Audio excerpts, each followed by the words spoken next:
Greetings, culture to time and space! This is your host, TheAmariaShadow, and welcome back to the channel, and welcome back once again to some more of Final Fantasy XIV Dawntrail. We're going to be continuing right where we last left off in the last live stream. We have finished up those side quests. We took a bit of a break. I got me something to eat, got me a couple of drinks, and now we're going to continue on with the main story. But first, before I do anything, let me see who is messaging me on Discord. Hello.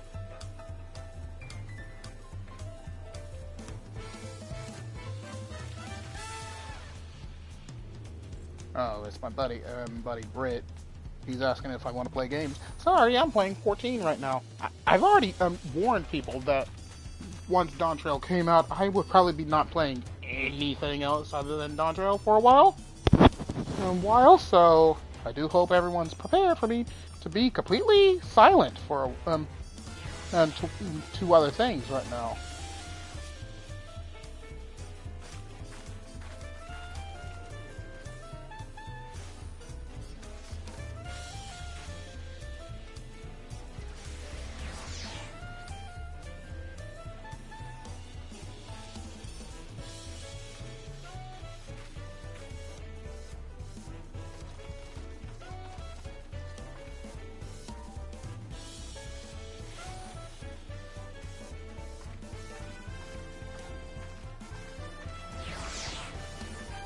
Okay. So, without further ado, let's get started on our way to today's adventure and see what's in store for us. Allons-y!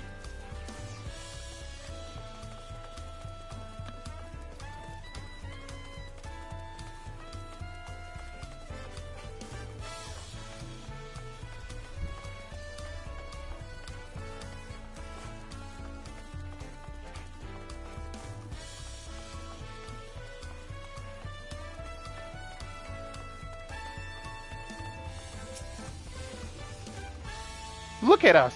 The contest has barely begun and we already have 2 keystones. Surely even my talented brothers aren't doing this well. We can only hope.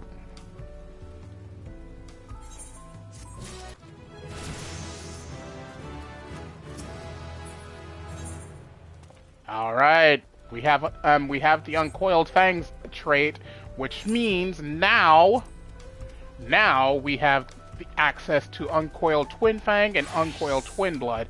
Blood after we use Uncoiled Fury.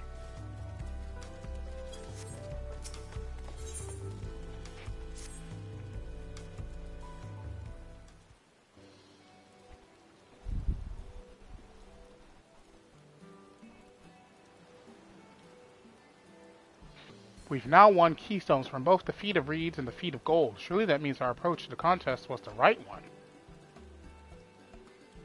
So it would seem, by continuing to retrace Gulul Jaja's journey as presented in the saga, we should find the remaining electors in turn. Then let's visit the Giants next. Like Kryle said, the fact that they were searching for the Golden City might mean they know something useful. The home of the Yakui is in the upper reaches of Urkopacha. Unless you're keen on scaling the cliffs, we'll have to take the long way around, through Kozamaoka. This route will take us close to the Moblin village, which is another important location in the saga. Since we'll need all the keystones eventually, it makes sense to pay them a visit while we're passing through. So we call on the Moblins first then. Let's head there right now. I'm afraid right now is going to be a problem.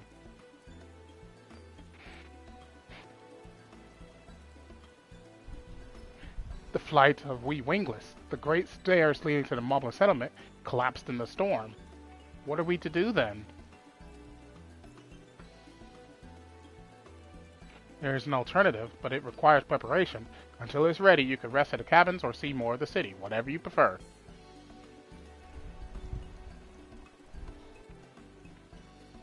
Just to be sure, You'll accept any method of travel as long as it gets us to our destination? Of course. Who do you take me for? Then as your guide, I will see to the arrangements. Well, it seems we have some free time on our hands. Let us make the most of it.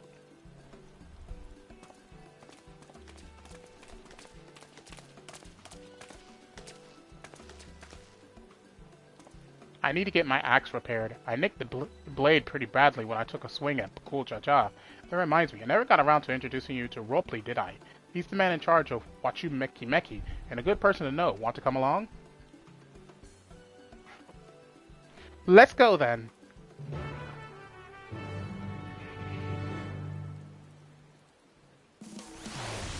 But first things first. I need to see something for a second. Twin Fang, Twin Blood. Yeah, I figured something was wrong when I looked at my hotbar. Usually, if it goes in a specific order, I prefer having it set up to go in the order it's posted on the thing. So, Twin Fang will be here, Twin Blood will be here. That way, whenever I use Uncoil Fury, it'll be in this order or in this order. Ready? The Marcus of Wachu Meki Meki are to the east, on the other side of Bayside Bevy.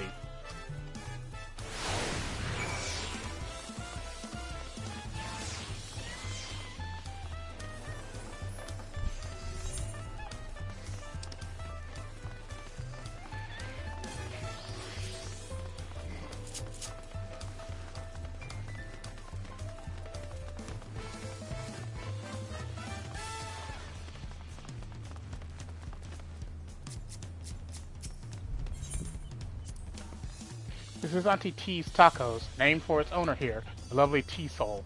If you're after the best tacos at Tuliolos, this place sits at the top with Zebali Tie. You say that, Third Promise, but you only ever eat old Brooks and Brook Evu's food. Come and buy mine for a change. Sorry, T-Soul, it has been a while, hasn't it? I swear I'll stop for a bite once the contest is over.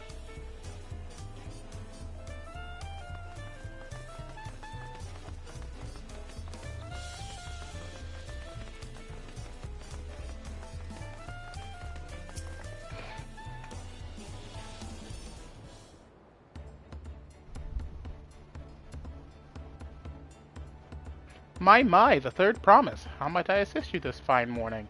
Well met, Ropley. I need to buff a nasty nick out of my axe blade.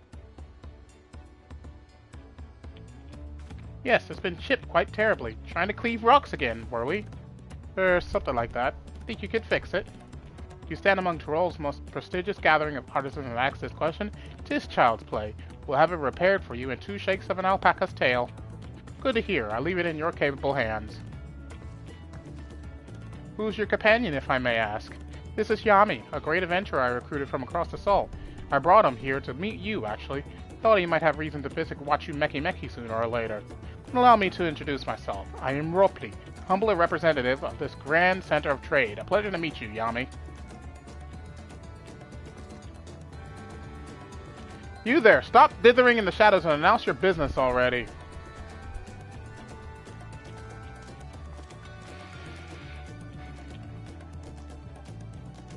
I've seen that man somewhere before.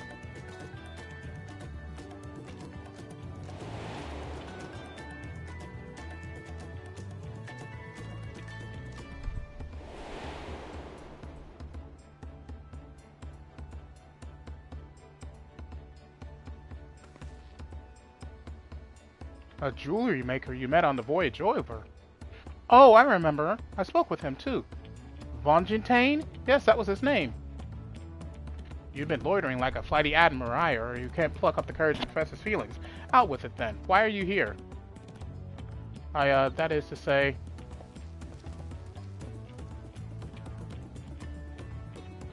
And we're no closer to solving that enigma.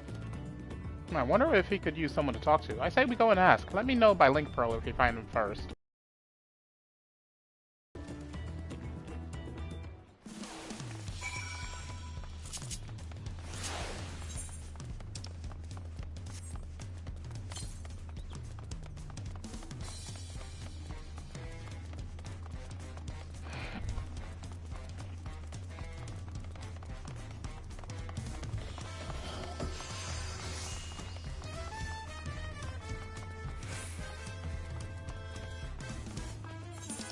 Holy shit, big location to search.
Okay, so he's not going to be here. He wasn't in the building.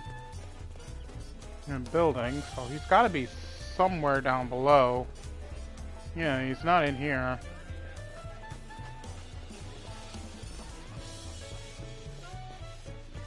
Unless, is he hiding in a bush? No. How about this bush? How about this bush? How about this bush? Okay, he's not in a bush.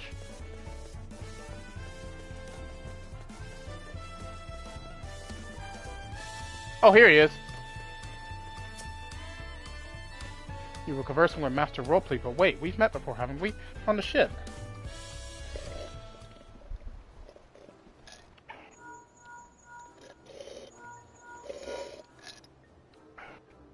You found him? Good, I'll be right there. Why did you run off like that? Did you have business with Roleplay or not? Please, you needn't concern yourselves with my affairs. I'm undeserving of such attention. Huh? What are you going on about? I beg of you, do not ask me to explain. Do not. Sorry, but the more you tell me not to, the more curious I become. Besides, you look like you need a friend. You are too kind. So be it. I suppose I could share with you a morsel of my misery. Before I came to Tuliolo, I worked as a goldsmith at the most prestigious jewelry maker in all of Ul'dah, Thames Aesthetics. Always started off well enough, but as the days passed, everything began to go wrong. Compared to the masterpieces of my talented colleagues, my products were lacking, mediocre. I lost all confidence, crippling doubt had possessed me, and any veneer of bravado I tried to put forth soon cracked beneath its weight. Thus did I take ship, hoping to find a fresh beginning on new shores. Yet as you witnessed, I lacked the courage to even approach a potential employer. You stand before a man wallowing in the wreckage of his ill-spent existence. Alright then, you offered a morsel and served us the full course.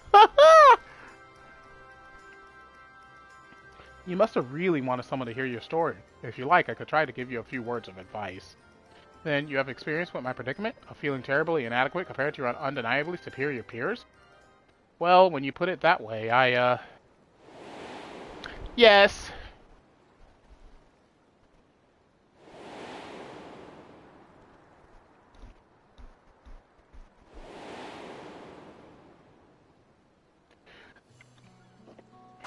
Not me. I'm Wuklamot, third promise of Tuliolo.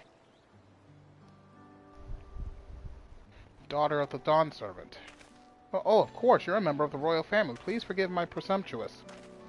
But what of you? Have you ever measured your work against that of your colleagues and found yourself wanting?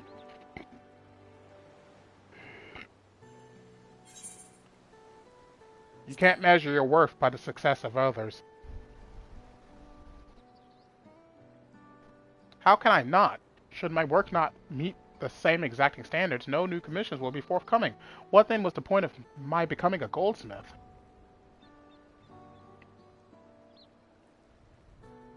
Looking back, 'twas my father who inspired me to take up the trade. His exquisite creations brought radiant smiles to the faces of his clients, and I admired him deeply for it. But in the course of striving to be as great a goldsmith as him, I lost sight of my original motivation. All I ever wanted was to spread joy through my craft as he did. Perhaps I will give this one last try. Thank you both for reminding me of what is truly important.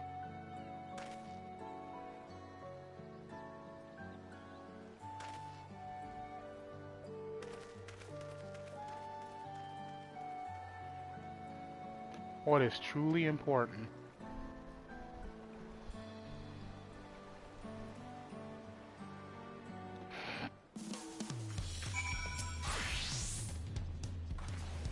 Oh, sorry, Yami. I didn't mean to ignore you. But yes, I'm glad to see Von Chatain is giving himself another chance.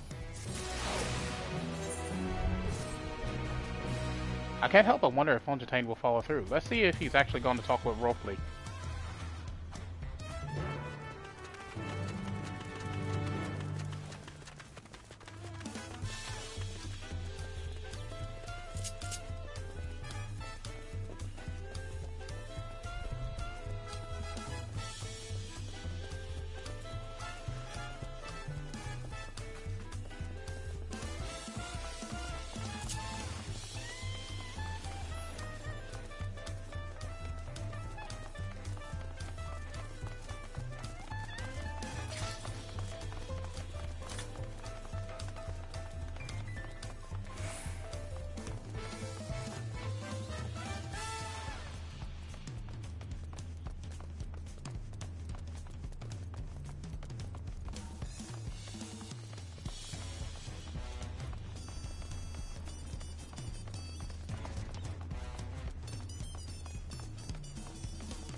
It was kind of you to come, but you needn't worry. I found my courage.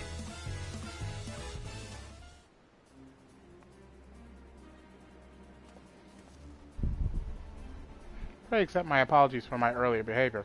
My name is Swanchatain, and I am a goldsmith from Uldal in faraway Eorzea. I realize this is a bold request, but I should like to continue practicing my trade here and watch you Meki if you will have me. I ask only for the opportunity to bring happiness to others with my creations. So that's what it was about. You were looking for work. Consider yourself hired. Watching Meki is always in need of skilled craftsmen and women. I'll handle the necessary paperwork. Can you start tomorrow? Yes, of course. I must thank you both again for your sage and timely advice. I don't know that I was all that helpful. But you were. Had you not come to speak with me, I would not have had that moment of much needed self-reflection.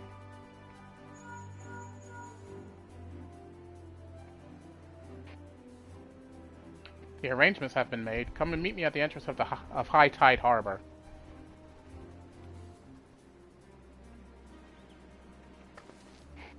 Oh, I almost forgot. Do you have my axe ready, Ropley?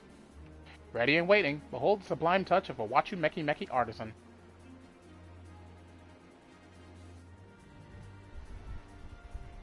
Oh, it's as sharp and deadly as the first day I held it. Thank you.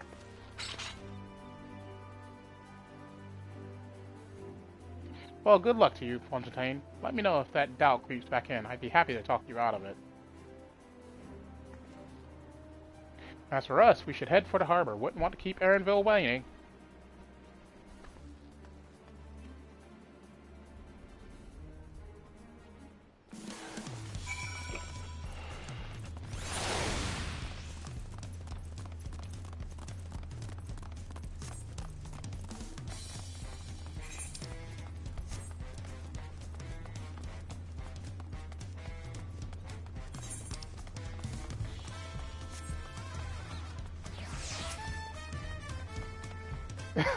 I swear, I hate my controller because it's like I walk up to an NPC, I click on them, and for some reason I swear it's a drift. I swear it's a drift.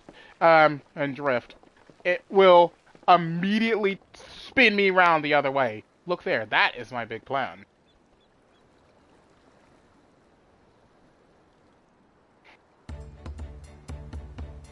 Oh, is it dungeon time? What is that? It's a Punuti. She'll be pulling our boat upriver. How do we know she won't thrash about and sink us instead? They're gentle and timid creatures for the most part. She's unlikely to cause a fuss unless you give her reason to.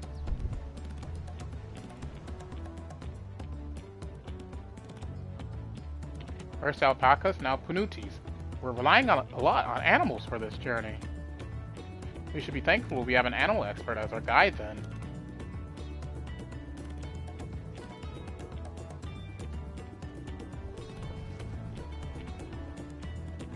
But did it have to be my old nemesis?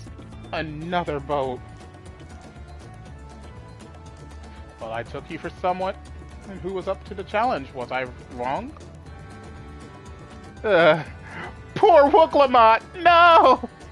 Long ago, when fighting still raged between the clans, the inhabitants of Kozumuaku rode these riverboats to move swiftly through hostile territory. But the vessels see little use with to all now at peace, so I was able to borrow one of them, and one of the few which remained. I did consider a dirigible, but the pilots warned me that the updrafts near the falls would make landing difficult.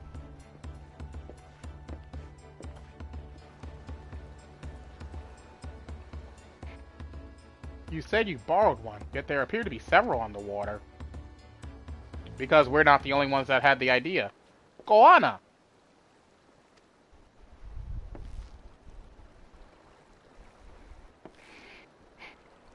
Lamati. Traveling up the river, I presume. Seems that way. Does this mean you've earned 2 keystones already? Can't believe how well you've managed despite undertaking the contest alone. He's not alone. I was never alone. I've had my own entourage with me since the beginning. My friends, it's been, well, not that long.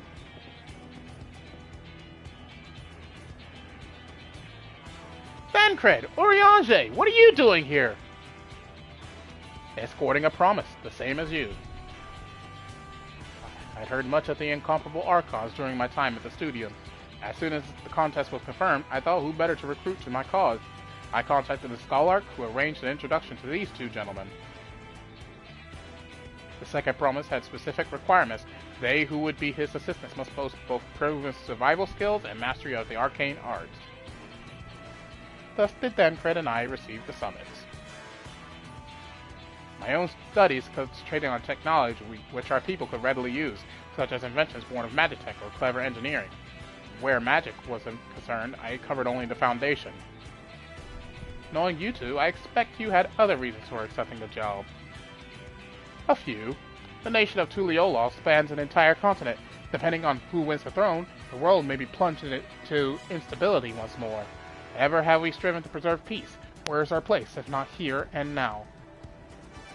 We did our due diligence, of course, and made sure of who we were working with before agreeing to this endeavor.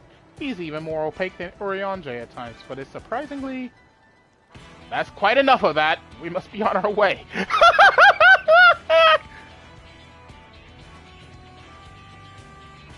Wait, I have one question before you leave.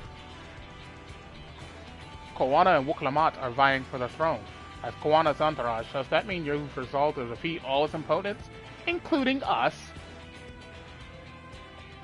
We're sworn to do all in our power to win this contest for Koana, even if it means competing against our own comrades. We intend to hold nothing back, and expect you to do the same. Bring it!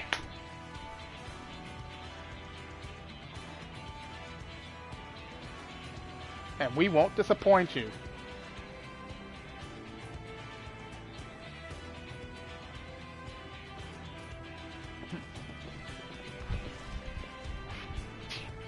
Bring it. I thought you were taking a boat. If even you have been forced to travel on water, then the others will be doing the same. I would rather walk than risk confrontation on a leaky barge with no possibility of retreat.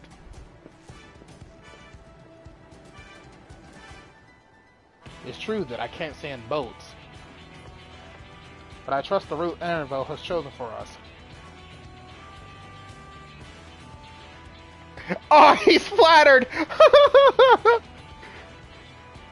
Leave the handling of the Punuti to me. Should other wildlife attack us, however, I may have difficulty keeping her under control. Do your best to draw them away as far from the front of the boat as possible.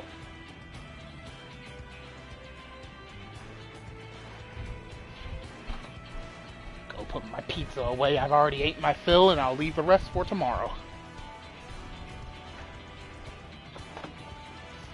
Whew.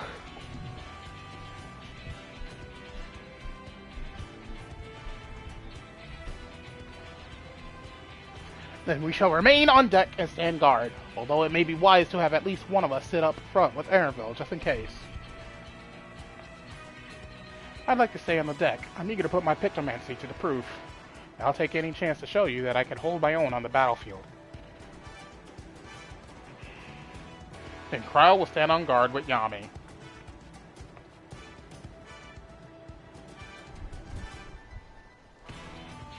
I'll keep Aaronville company then. With my blade, I can respond more quickly to threats than Alphino. Thank you. If a fight breaks out, I'll try to stay out of your way. And I shall endeavor to provide aid where it is needed. I can do that as well. I should cover most eventualities. Secure your gear and board the boat when you're ready.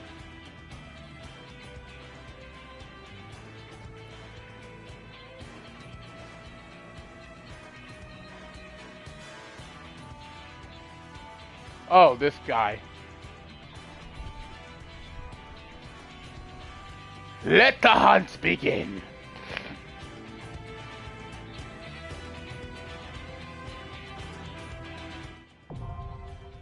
Ooh, I cannot wait to give this guy a dirt nap!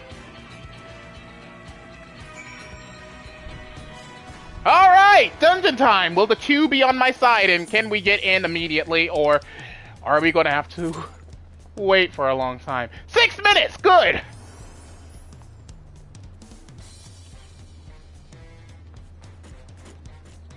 Good lord. There's a lot of tall girls near me. Oh my goodness.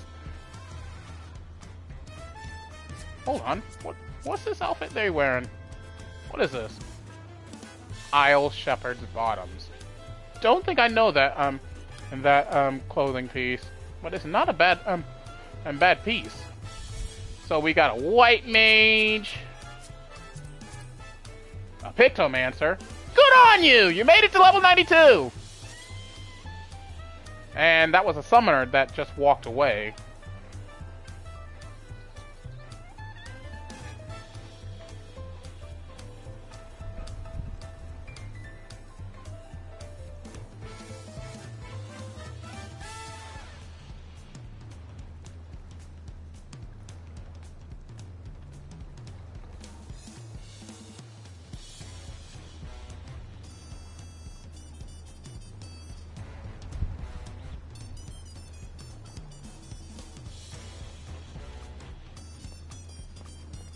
I'm so short. Well, to be honest, my character is the same height as me. I am average height. I am 5'6.5". That's 5'6.5". So my character is the exact same height as me. These characters, on the other hand, are just tall. My goodness, they're tall.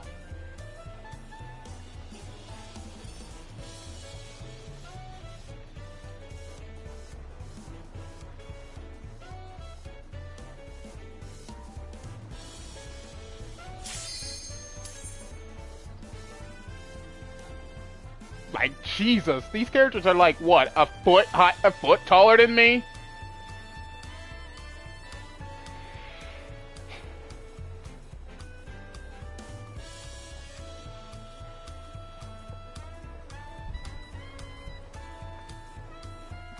Alright, brand new dungeon, brand new expansion dungeon. We are going to have some fun.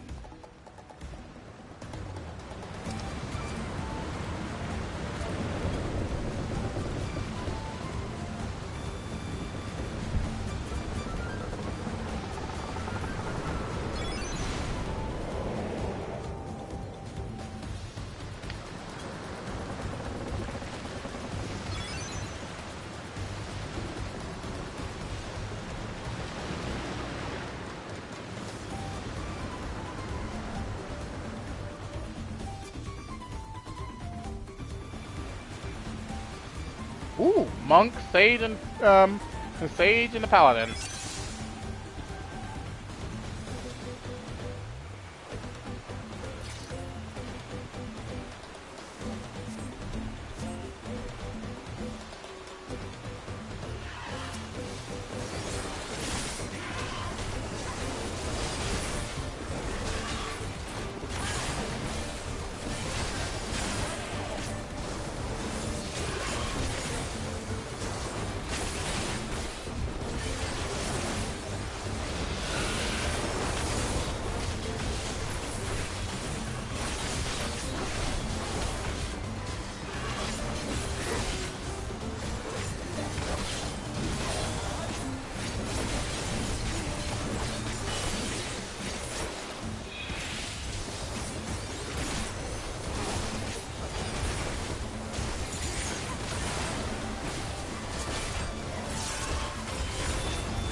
Oh, damn.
Alright, so far so good.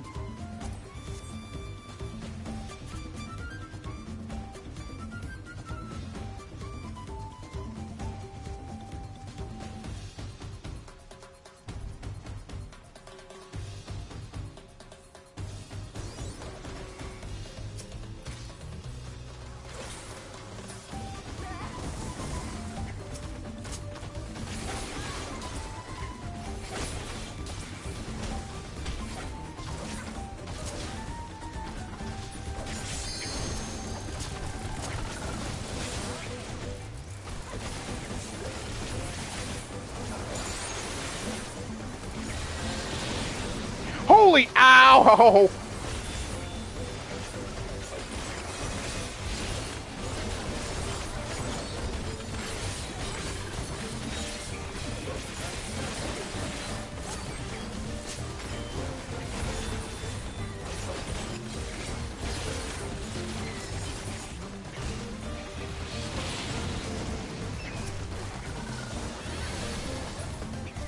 Oh, what the?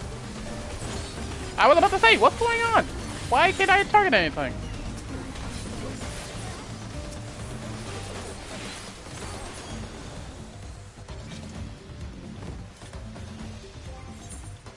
My gear is fine, so... Don't know why I'm dying so easily. It might be the, earrings.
Oh no! Ah!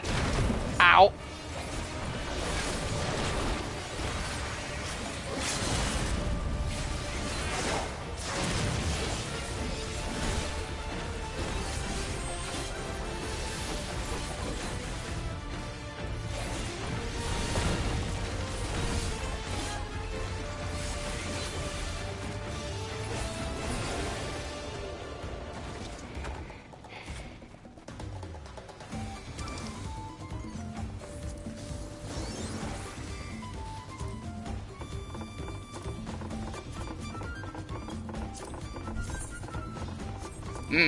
Don't like those.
Ow!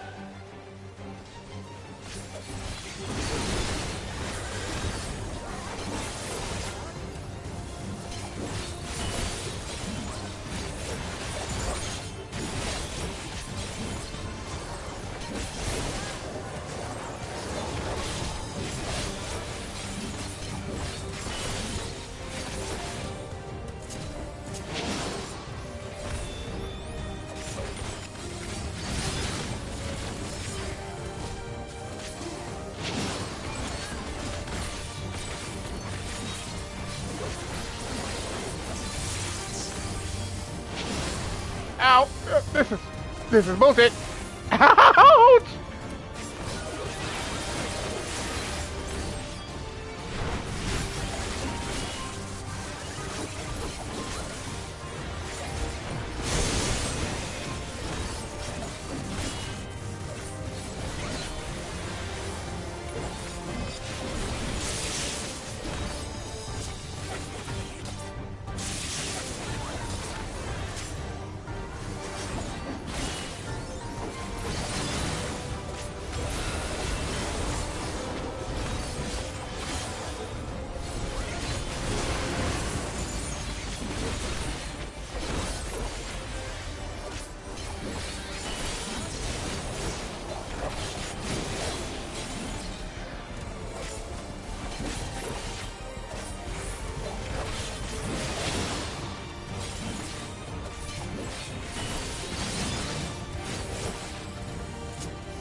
Holy shit, what is this?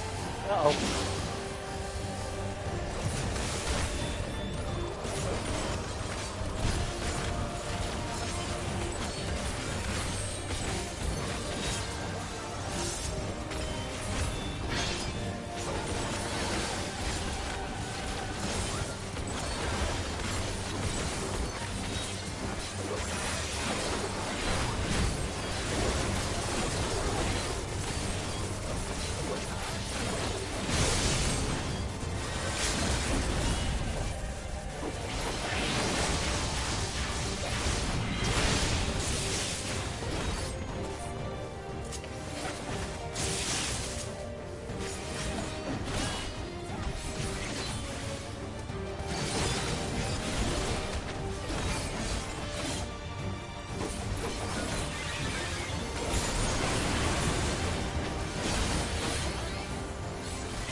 Not bad. I'm gonna give it to the monk. Or not.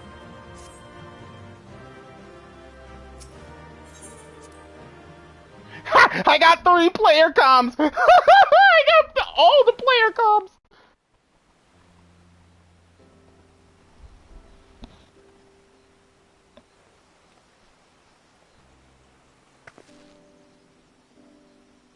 This is as far as we can go on foot, it seems. We'll have to head back and see about fixing the boat.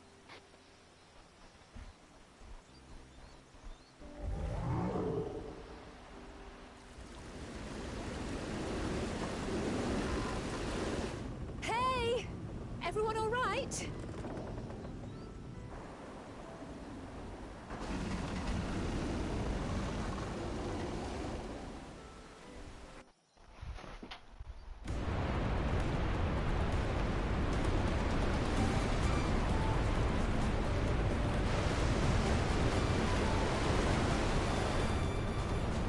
I was worried we might not catch up to you. Those caverns we traversed were dug by the Yokui in their search for gold. Remnants of their excavation can be found throughout this region.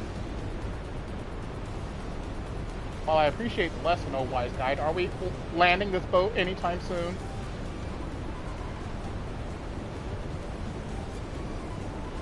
Our river journey is almost over. For proof of that, you need only look ahead.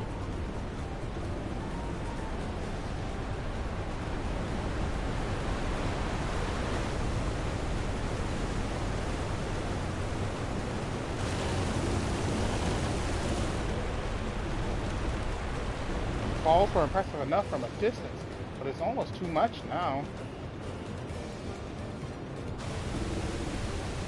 Yes, amazing. Now please let me off. Poor Wooklamon. Oh no.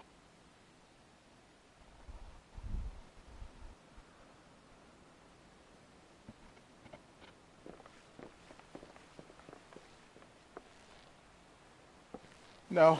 No more boats. No, she's down again! Help her!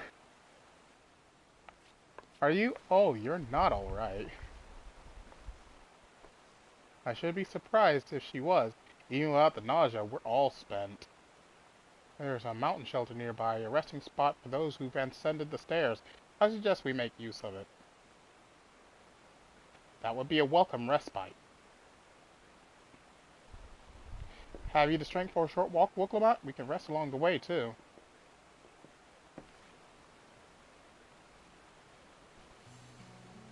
Damn it all!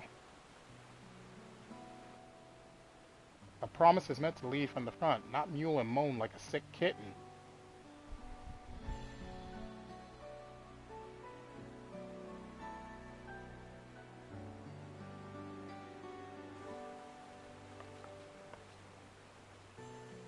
Wooklamon.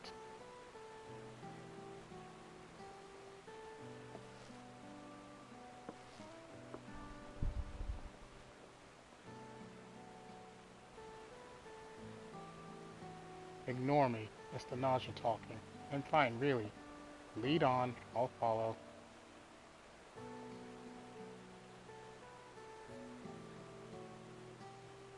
Very well, but if I might say one thing. Just because you're a promise or a claimant for the throne doesn't mean you can't be seen to struggle. You needn't bear this burden alone, so please don't hesitate to talk to us. We're always willing to lend an ear.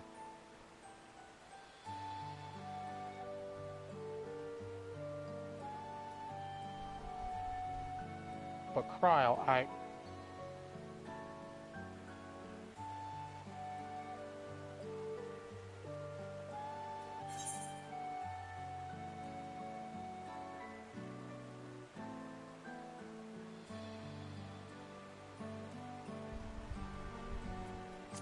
leaning on others is a skill all leaders require.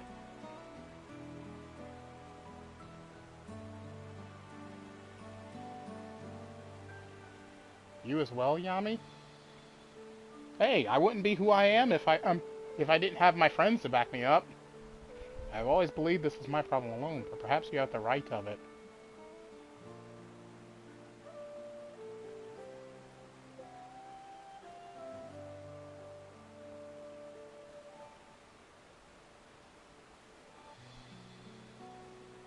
Alright, I'll talk about things. Just give me a moment to collect my thoughts. Of course, as long as you need. We'll be waiting at the shelter when you're ready.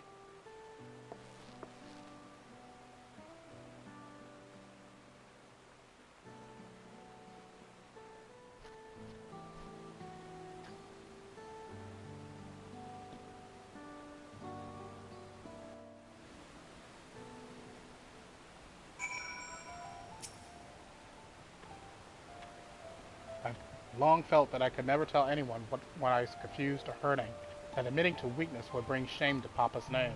But if you say you're willing to listen, then there are things I'd like to talk about. Come on, let's catch up to the others.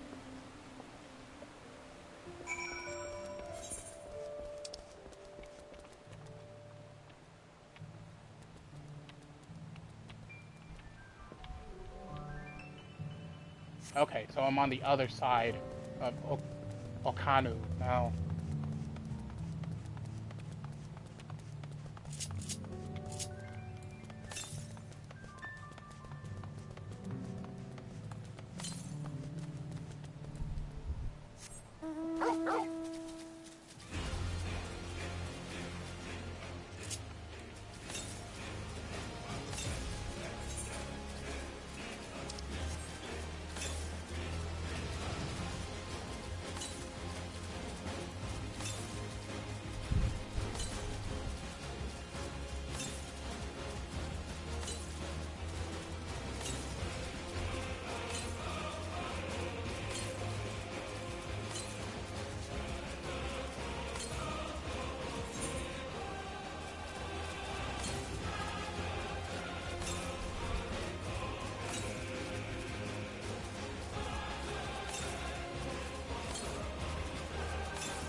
Oh, there it is.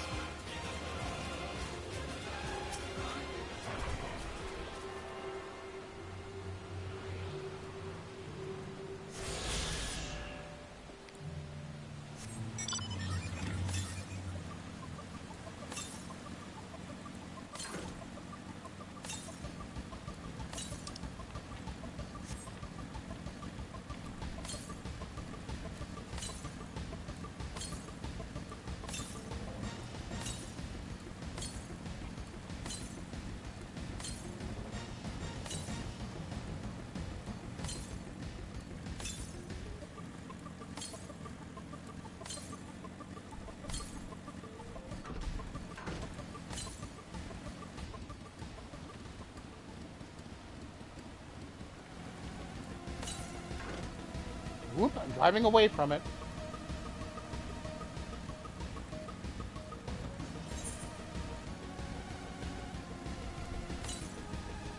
Yeah, I'm definitely driving away from it. What?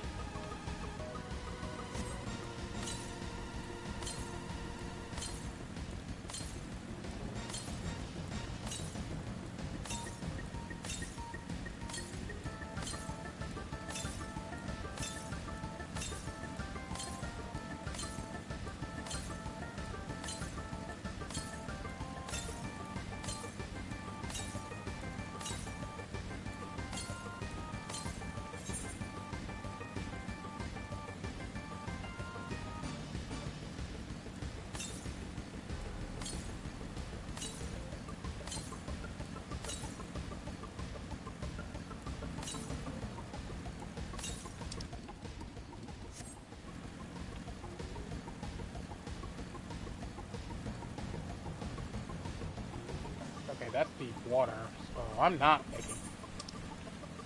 I can probably... It's probably in the middle of the island over there. That's exactly where it is. It's over in that island.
Give me a second, ladies and gentlemen. There is another person here nearby me. I'm in the other room, if it isn't obvious. I was wanting me a nice cold glass of milk. I got me a cookie to go. Got me a cookie that I like. Like, there's this brand that my local gas station stocks up with that I really, really like. So I'm going to enjoy this with a nice glass of milk.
Okay.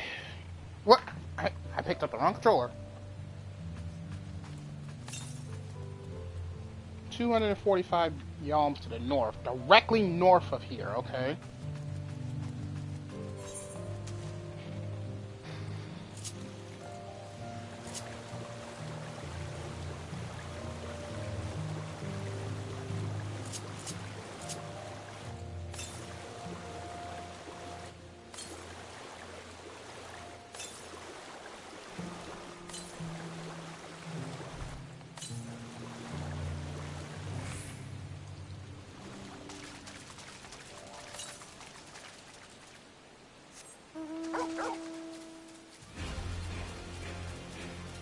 Oh, I see it.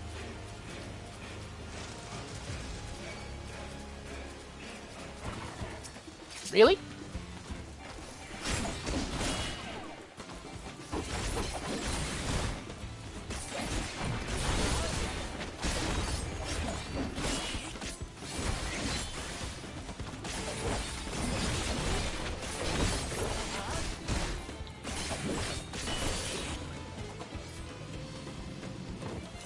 Oh, that reminds me. I got me a weapon, didn't I?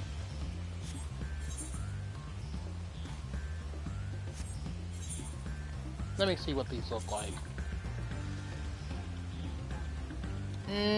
Not crazy over them.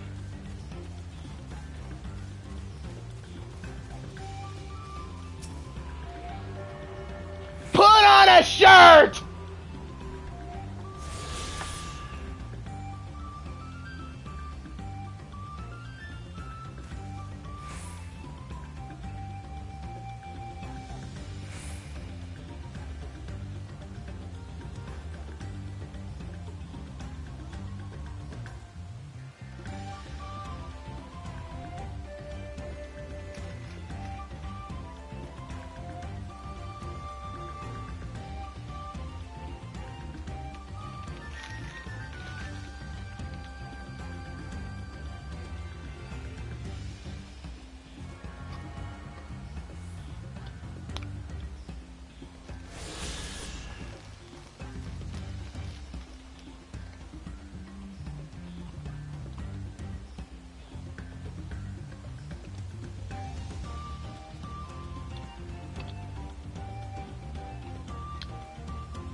God, I love those cookies. They are so good.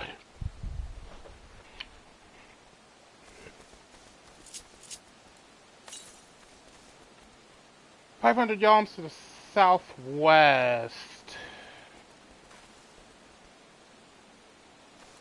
Well, I can go and still go west, but chances are I'll run into a spot where I can't continue onward.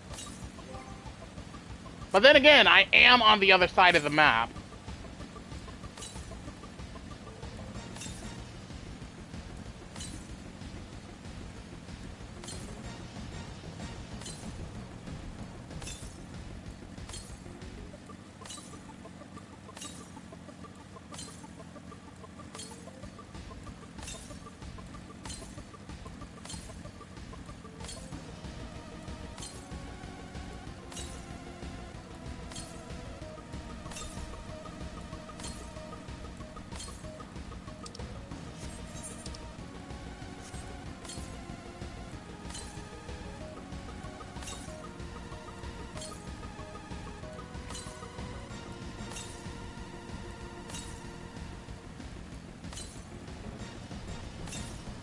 There it is.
That's a hunt monster. That is definitely a hunt monster.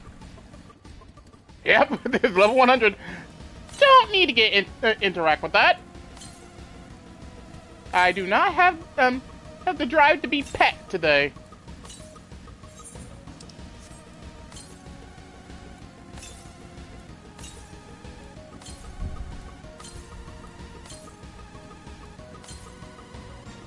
Ooh, wait a minute.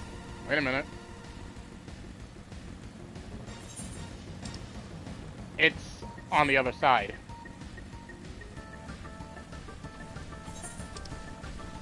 Yeah, it's like there's something right here. Here, and it's on the other side.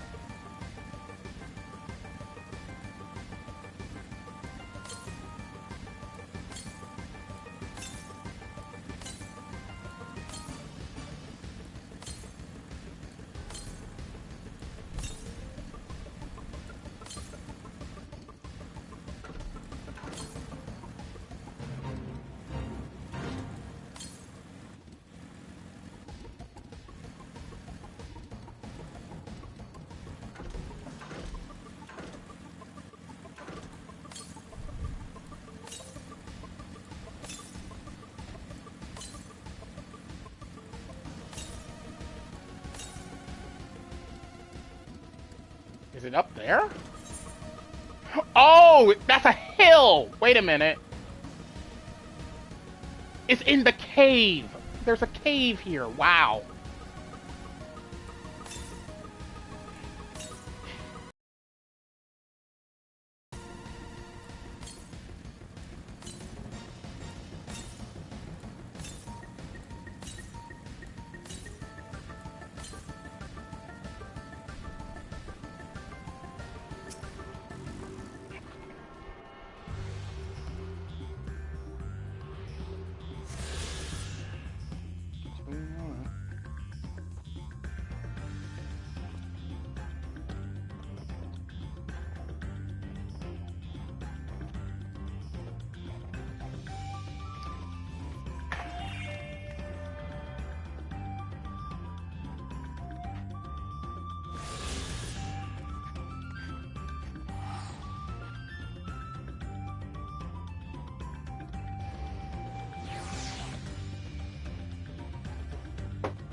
Okay.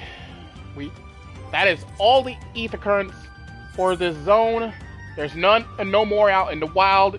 All that's left is the requests that give me those, and I know one of them is usually tied to the main scenario, so we are good for right now.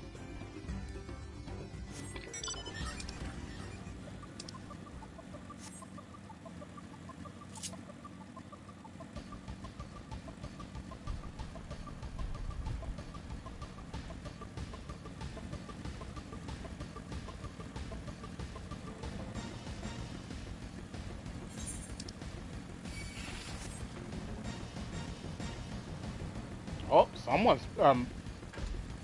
doing this. Oh dear God! What? Oh, there's a Reaper over there. I know because of the animation colors. There's definitely a Reaper over there.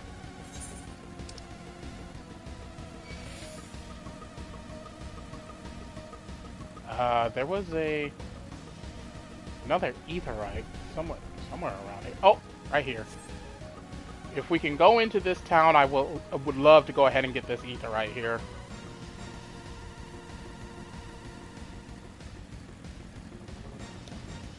Just go ahead and have it.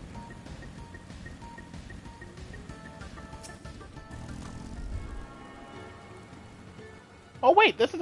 Oh, it's the Moblin home! What a lovely little village! Hold on! This is cute! And that's interesting to say, cause, and when it comes to goblins, but this is actually a lovely little town! Ah.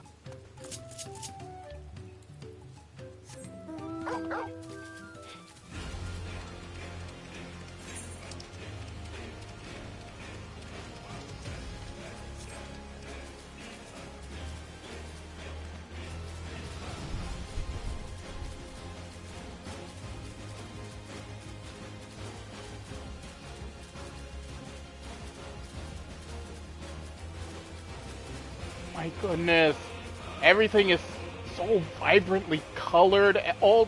Everything just pops out.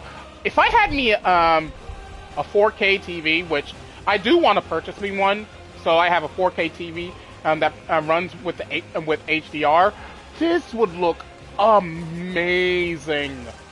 Oh my God! Square, square, square! Y'all outdid yourselves.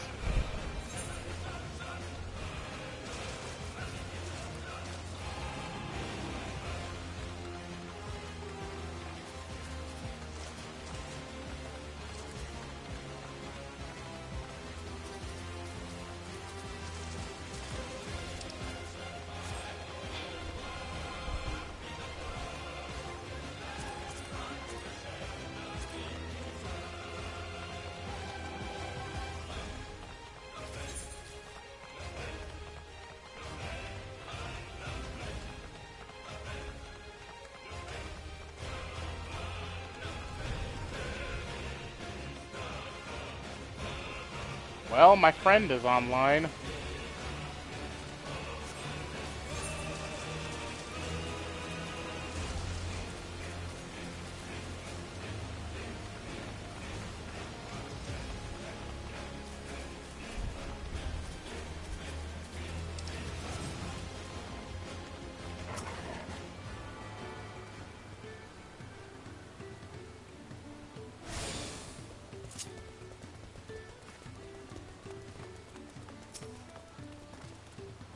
We should stop here for the night. I understand the desire to rush ahead, but we need to recuperate from our punishing river adventure. Then let's settle in. We'll need a cook fire, and there's meal preparation to be done.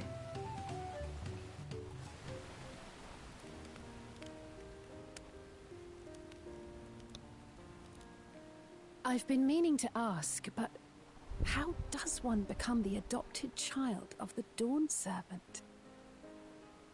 I was but a ball of fuzz at the time, so I don't remember much. My earliest memories are of life in the palace. All I know is that I was born in Ikbrash, a village in Yaktel. But I've never bothered to return there. As far as I'm concerned, Lul Jaja is my only parent. I quite understand. I have no memories of my birth parents either. For a while, I wanted to learn who they were. But over time, that curiosity waned. Galuf was my dear grandfather. Ooh, is Cryle's parents gonna come up in this? The fact that they're making her mention that, I feel like that's gonna come up.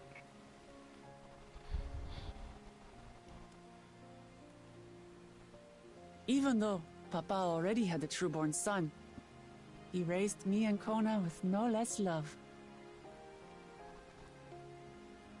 One time, I'd wandered off alone into the forest and gotten lost. Before I became a meal for some beast, Papa dropped everything and came to my rescue. I was scared and sobbing and ready for a scolding, but the head of resolve praised me for surviving the ordeal. I did get my lecture from the head of reason, though. He went on and on about the dangers of the jungle and all the horrible ways I could have died. Growing up, Papa was kind and patient, but a tyrant when it came to training. Now, of course, I realize he was preparing me for my duties as a promise.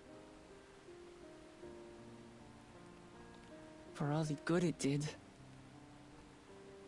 There's so much I failed to learn about my own country. Whether it's alpacas or Ihihana, I hardly know anything.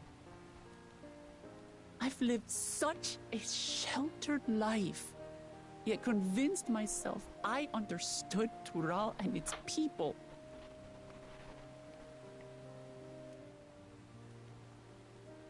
I don't have Kona's education, or Zoralja's strength.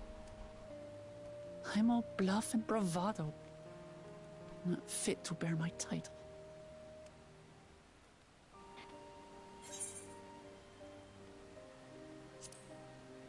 You can't measure your work by the success of others. Don't compare myself to my siblings, you mean?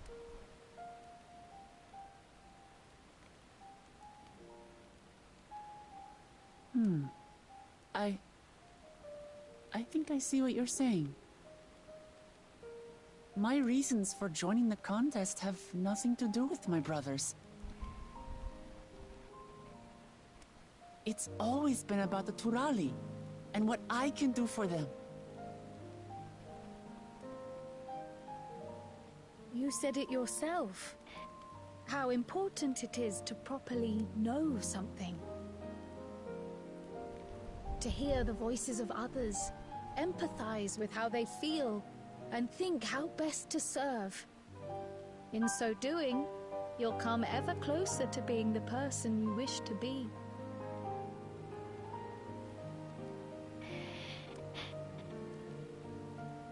I'm sorry, everyone. I've been a fool. From this moment on, I'll stop trying to be the promise I'm not. I won't feign strength to hide my weaknesses. Step by step, I'll learn all there is to know and love about Tulihiolal and my fellow Turali.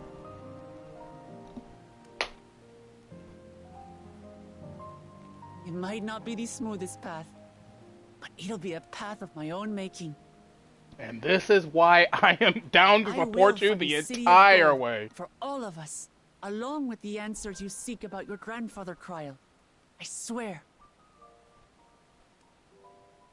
I appreciate it, Wuklamart. But you needn't take on that burden as well. Galuf Baldessian dedicated his life to protecting people from all manner of threats.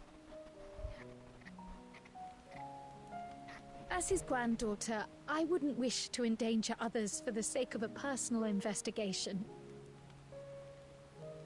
So let's just concentrate on winning the contest. We have a shared goal, and, if at all possible, I'd rather we enjoy the journey.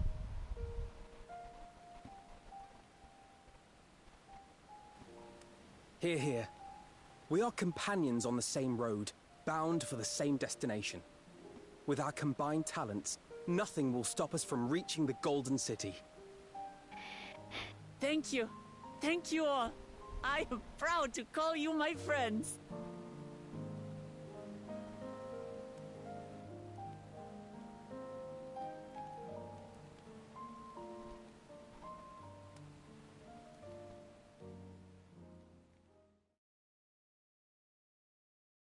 Meanwhile, in the second Promises camp, goannas.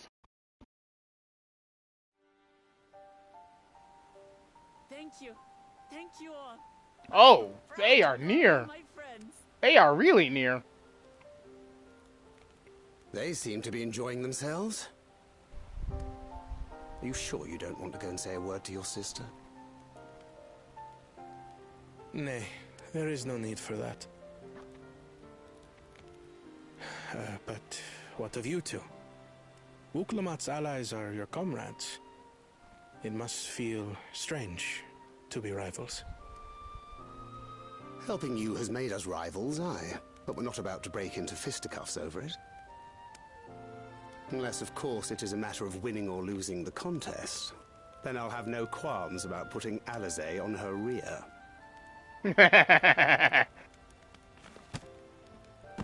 Despite our long history, never have I been given the chance to test myself against our companions.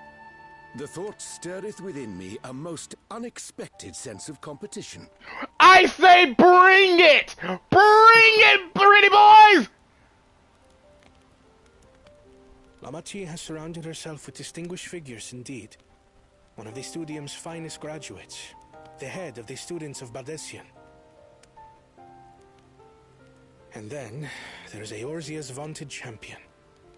If he's half the hero you say, then the odds are stacked against us. Not that I have any intention of bowing out. I like his design. I really like Goanna's design, my goodness.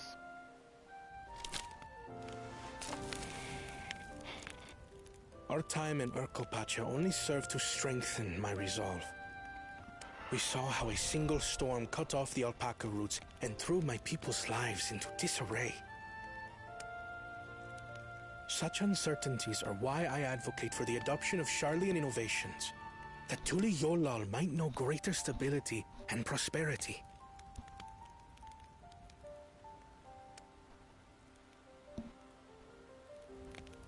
Our nation can change for the better. And I will be the man to change it. Well, it's a start. I imagine your experiences on this journey, all the things you'll hear and feel and think, will help you refine that approach.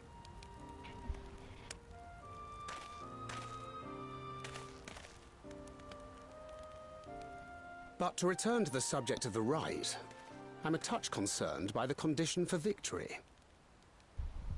The claimant who breaks the seal becomes Dawn Servant, not the one who performed the 7 feats first. The would-be victor need only possess the 7 keystones.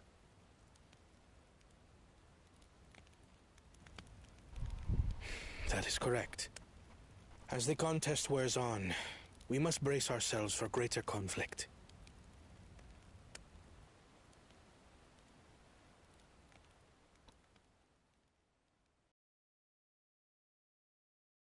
Meanwhile, with the first promise,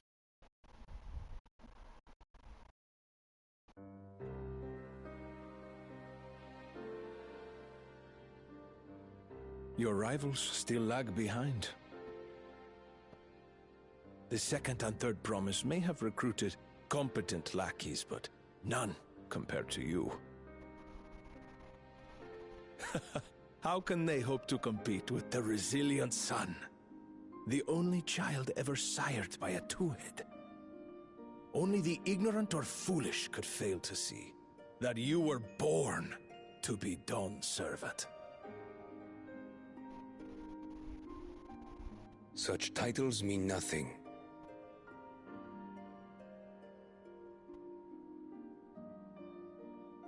Ah, I neglected to mention.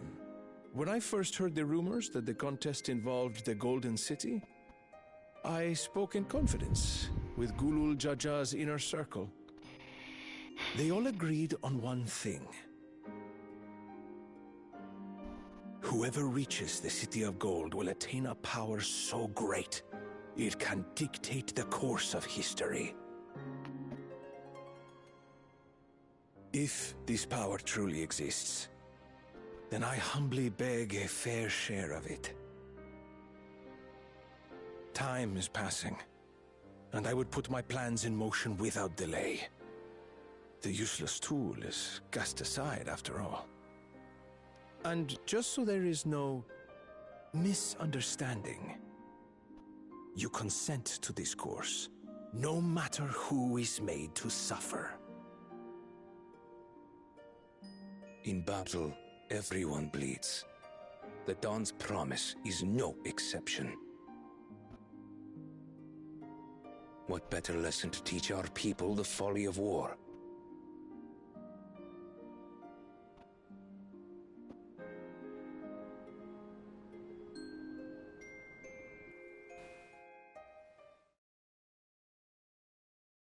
Meanwhile, earlier with Bakul Jaja.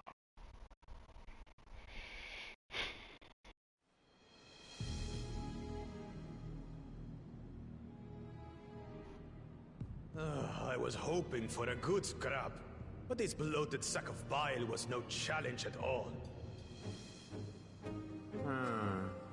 I wonder if the house cat is dead yet. Be ashamed to lose a plaything, but we'd still have two more. If I may ask, Chosen One, what are your plans for Tuliolal after you take the throne? Plans? What makes you think we care about all that? We care only about the contest and proving our superiority. That would surely please Mother and Father. Yes, and when we become Dawn's servant, we'll drive out the weakling masses and invite our kin to live in the city. Fine idea! Our family deserves better than that rotten jungle. But do it then. We must catch up to that one-headed pretender and remind him of the natural order. I made it. I thought we were missing someone. Where have you been? Oh, I feared I was done for when I fell from the boat. Yet, somehow I made it. Oh, my arms, I can barely lift them. If I could just rest a moment. You're dead. He's going to kill you. You expect us to wait for you? Those who can't keep up will be left behind. My brother has spoken. March, or be fodder for the beasts. But I followed the teachings. Everything I've done, everything I've sacrificed, all has been for the blessed siblings. Wait. Don't leave me behind! I'm begging you!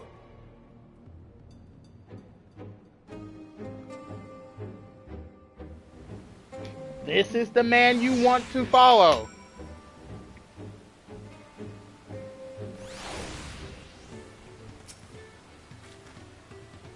Being able to say those things has brought me such relief. It's like a stone has been lifted off my chest. I can take a full breath at last. I don't want to encumber myself like that again. I want to be better. Will be better for myself and for my people.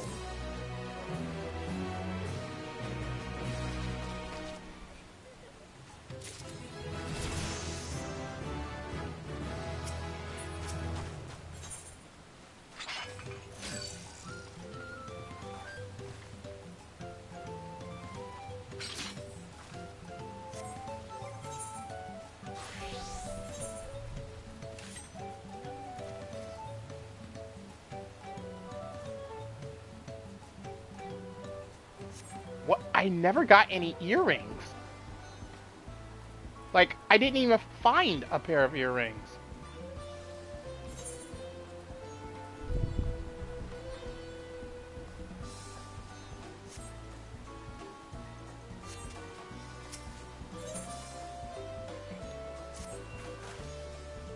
The muddling settlement of Earthenshire is not far from here, but be warned, the road will be taken as a favored hunting ground for bandits. With the stairs currently impassable, there will be fewer travelers, meaning the brigands will be desperate for victims to ambush. Although considering present company, I suppose my concern is unwarranted. Bandits on the road? What have Zorolja and the Lands Guard have been doing? Seems up to me to restore order to the area. And off she goes again. For now, we'll head west and aim for the bank of the second river.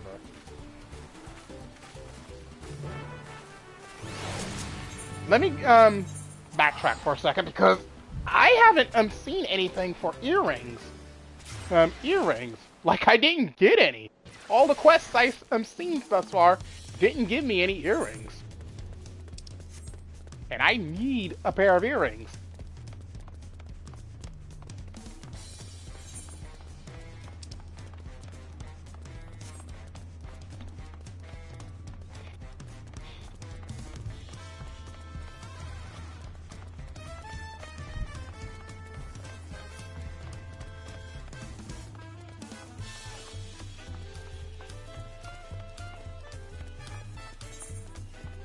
Oh, I walked right by it. Jesus, I keep doing that.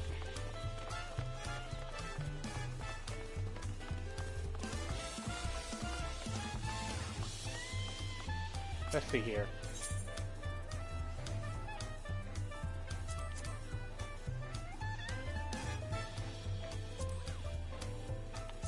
Give me that. Thank you.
Oh, there was a quest right there. That's probably where the earrings was. I wouldn't be surprised, honestly.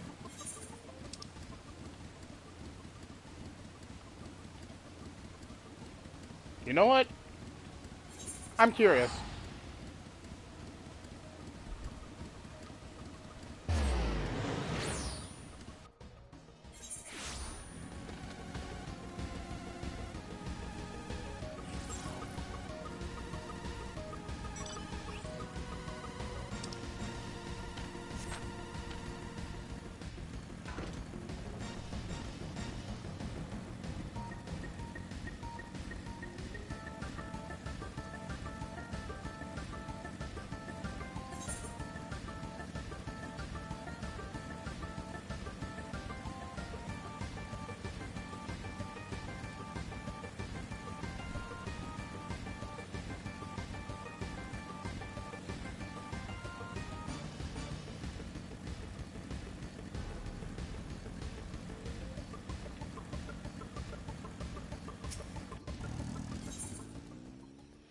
You had the headpiece.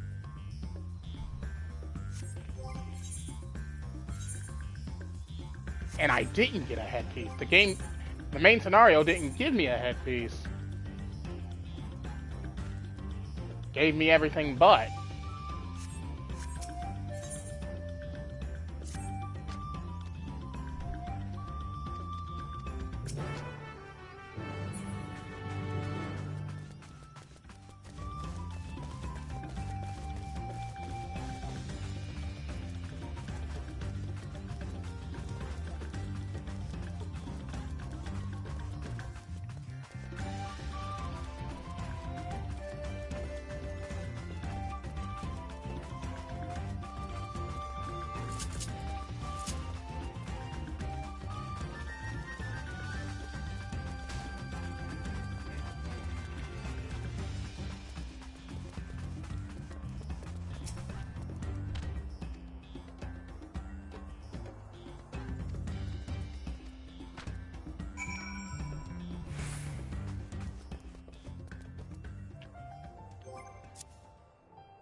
Oh, what's up, Grace? I'm hurting.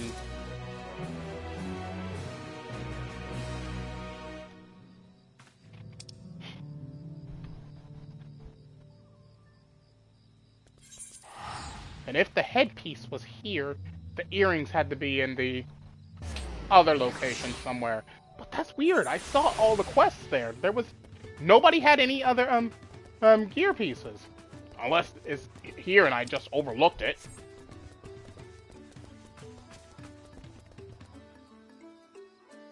That's the Shinryu parting. That's actually cool. I like that.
And I know that person doesn't have it. I actually remember that one.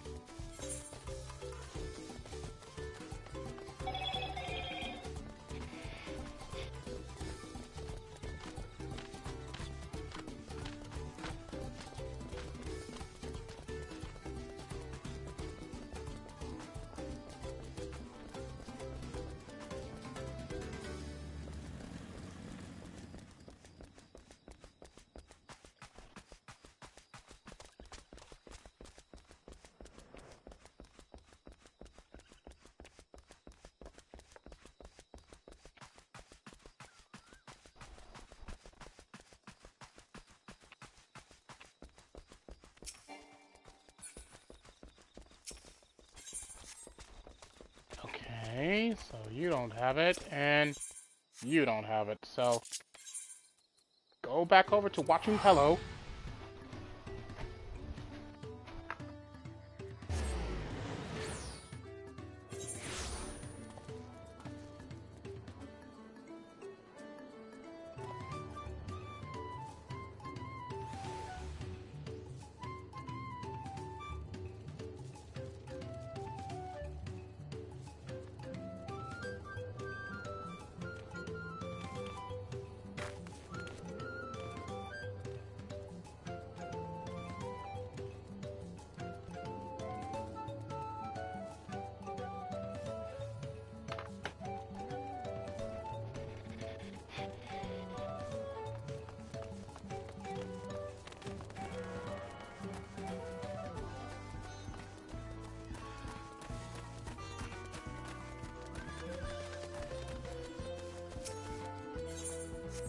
Nope.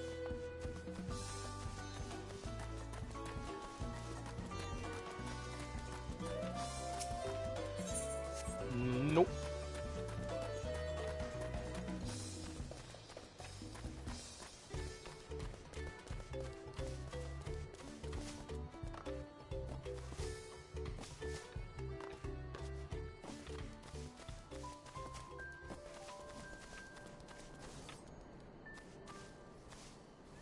Now, how does one get up there?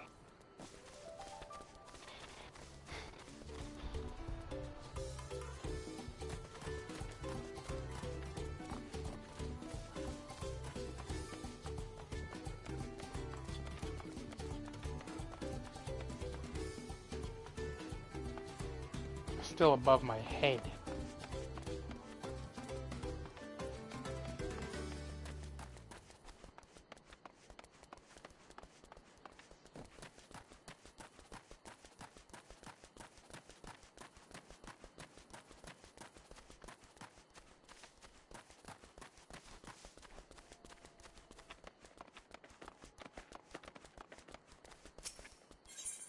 Nope, you don't have it. Okay, so that's those 3 quests.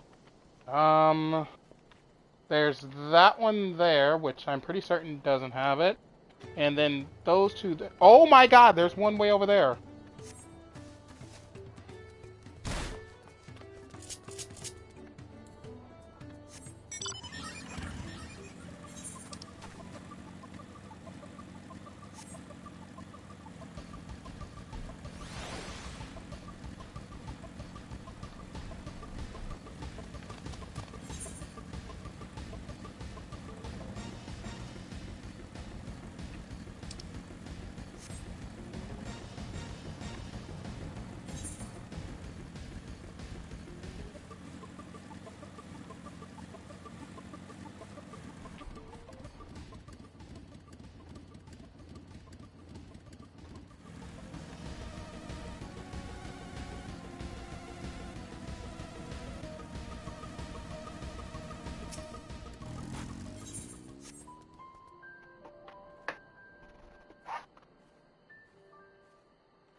There it is! There's the earrings.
Okay, that should be all the pieces to this gear.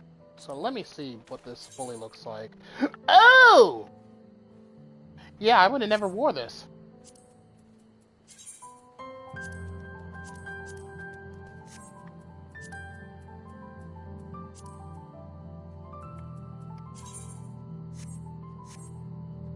Oh, shit.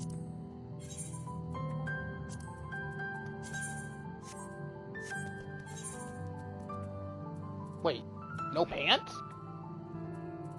Did I delete them by accident? I probably did. Yeah, I probably deleted the pants by accident. That's fine. Fine, I intend to sell all this gear anyways because I don't need it.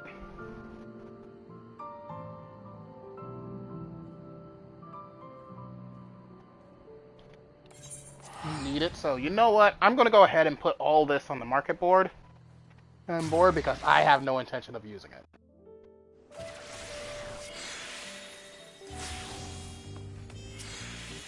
I have no intention of using it, even down to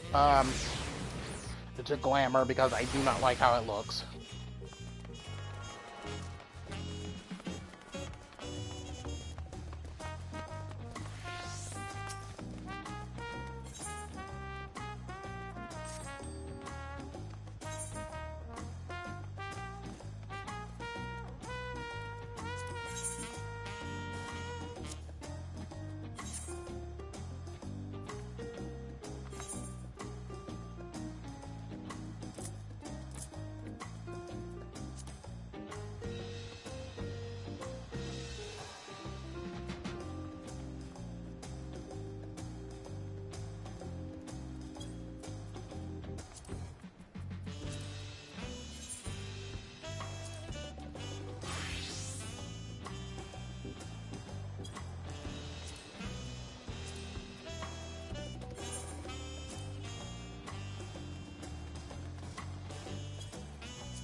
Oh, I have the level 92 earrings. I thought I had the level 90 ones.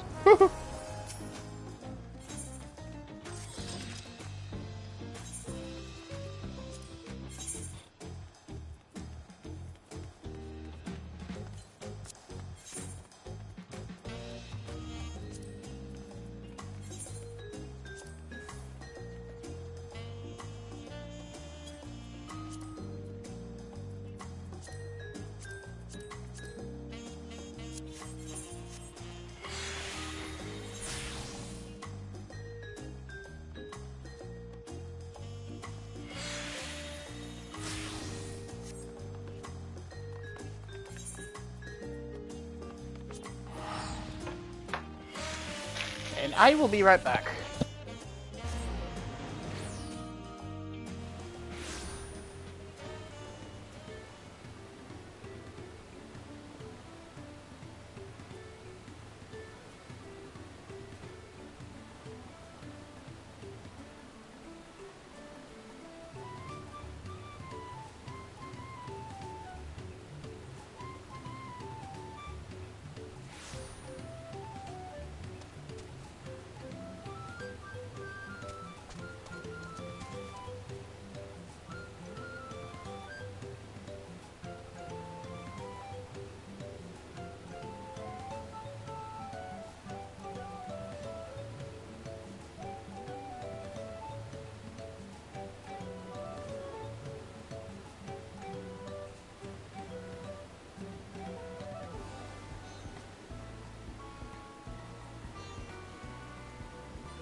And back. Sorry, I had to use the bathroom. My goodness. Let's see here. What was I doing? Yes, Wooklamot, right.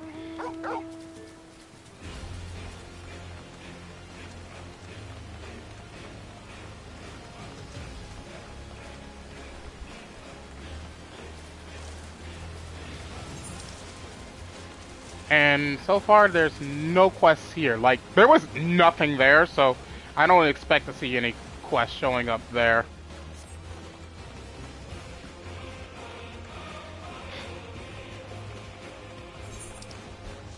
I don't see any other quests nearby either.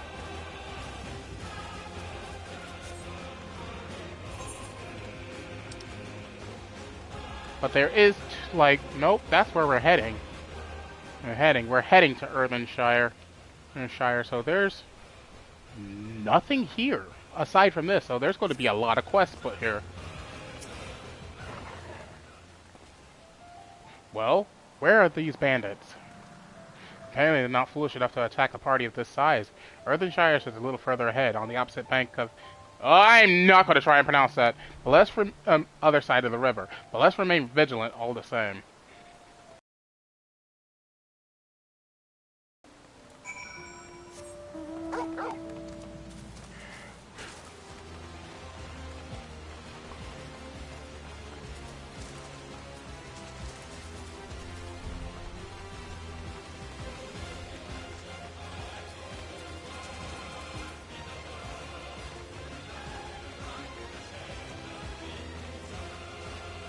Honk! Sir, we get it, you're in a car, but try not to run us over.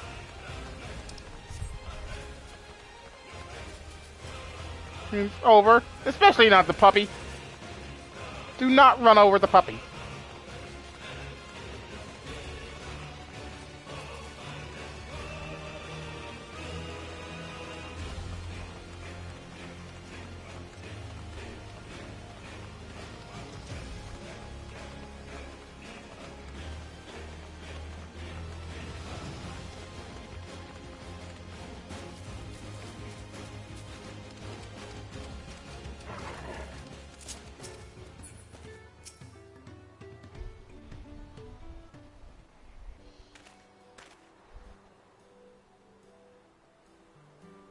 This is it, the village where the Lay of Pots from the Tuliyola saga took place.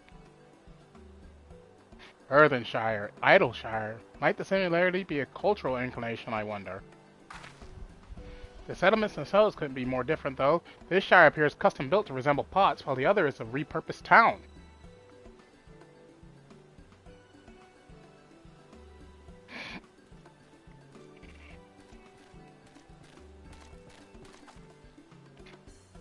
Welcome to Earthenshire. Do I have the pleasure of happy greeting the third promise and her retinue?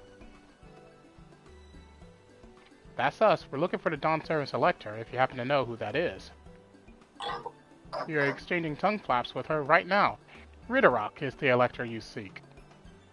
Oh, that's helpful. We can cut straight to performing the feat. As much as Ridderrock would like to do just that, we have a much more pressing worry. The storm which hit our village shattered the cliffs and dropped rocks on our brain cases. Many help hands for the part swarm were injured. This is no time for feats or metal tests. I'm sorry to hear that. After learning what the storm did to the stairs, I feared you'd been caught in his path. Not to change the subject, but what are the pot sworn? Goldsmiths contracted to work for the Moblins. The word comes from the pot-like workshops where they practice their craft. The Moblins provide these pot sworn with tools, materials, living quarters, everything the artisans could possibly need. This allows them to concentrate on producing what is widely known as the finest gold and metalwork into raw. This is unacceptable. I was promised no distractions. If this is the best they can offer, I should have never left Wachumeki Meki.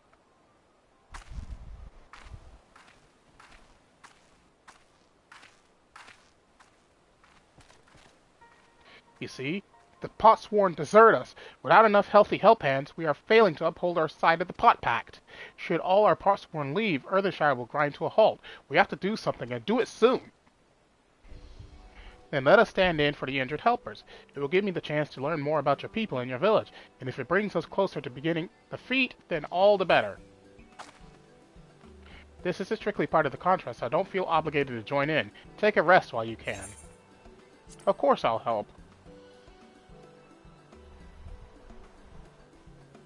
I was hoping you'd say that. I actually wasn't sure I could do this on my own. We'll all help. I doubt any of us could just sit around and watch. We'll take every help hand we can get. Ridderock Trust swears that once the Forsworn have their perfect workshops again, we will commence the feat with all haste. You and the third promise can assist help hand Ragnarok. I really wanted to read Ragnarok for some reason. You are the fourth follower of Ridderock. There are other help hands in need of help handling.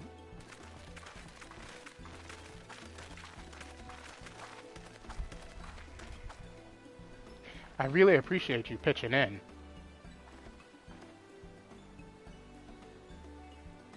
I meant what I said at many fires. There'll be no more feigning strength, no more playing at being an invincible promise.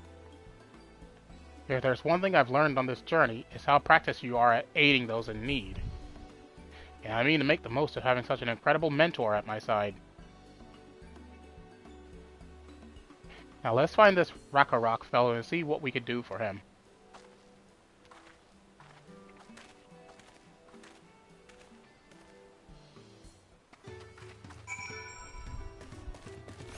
What the cactus?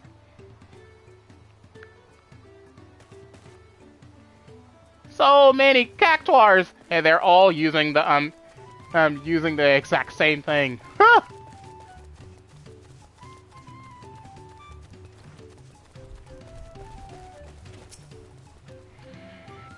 Ragnarok can't meet his obligations without more help hands. The pocket pack is broken and the pots are emptying.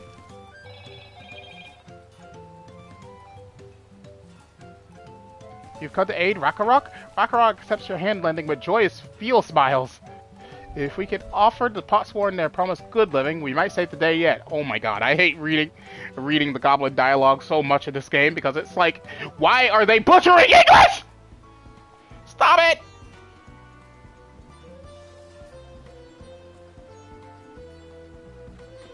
If we could offer the Potsworn their promised good living, we might save the day yet. Whatever you need.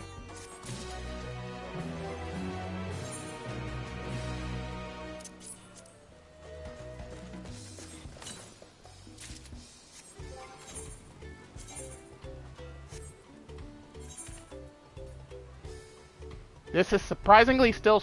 Oh, wait a minute. Yeah, this is surprisingly still weaker than what I got on. Like I said, from levels 90 to 92, the only thing I'm going to really need off of this thing is the accessories, and that's about it. All I need is accessories. Everything else is pretty much fine because this will be good until level 94. Well, 93, 94-ish. Because I don't think we'll get gear until we're level 94. And 94. So yeah, I'm fine on gear for right now. I just need better accessories. That's where I'm struggling. Also, hang on a minute. Let me read my stats.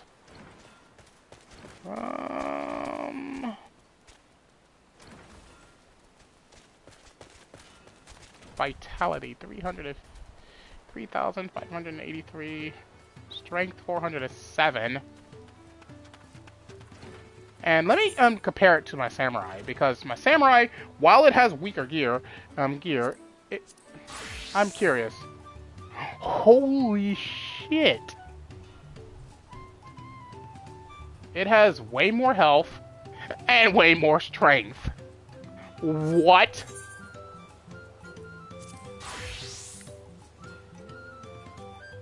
So, okay, so I see that this is going to be a dexterity and vitality build. So, while it's not strong in the attack category, it makes up for it with speed and health, which is health. So, I'm seeing that.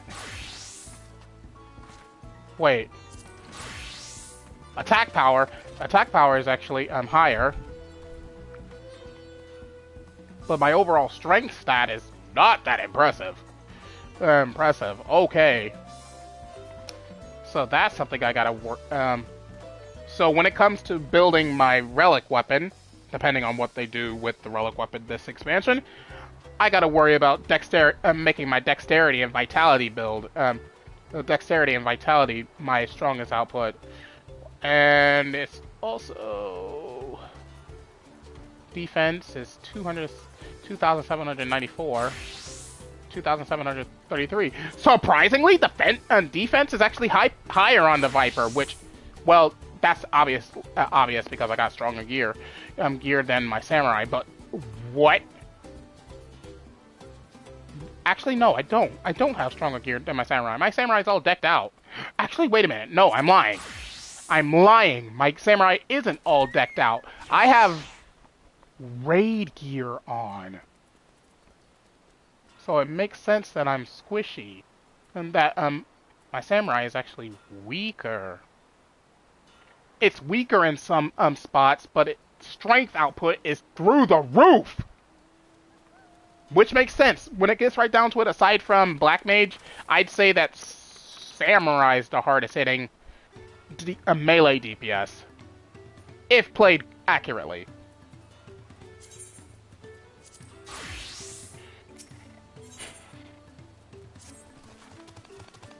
What Rakarok need is for new help hands to create good living for Potsworn Kahe. The help hand assigned to Kahe was hurt during the rock rain, so Rakarok took over, but he knows nothing of Kahe. What does Kahe want? What does Kahe need? Help hands do not bother to Potsworn with straight tasks. Our job is to observe and anticipate, to prepare things with guest think. Please guest think with Rakarok. Find out what Kahe is lacking so we can provide it. You can count on us. First thing... That's actually not a bad design for that female Hrothgar. I like the colors they chose for that. Good on you! Okay, you do not give me any gear, so I'm not worried about you.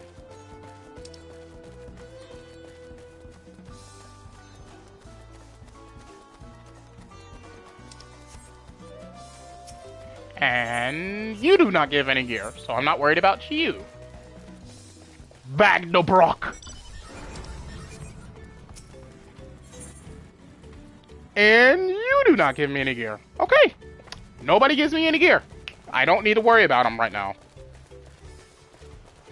These things are things I'll worry about if I need extra experience to level up later. But considering I'm doing the main scenario, I don't need to worry about experience at the moment. This is where Kahe works, is it? Let's take a peek inside then.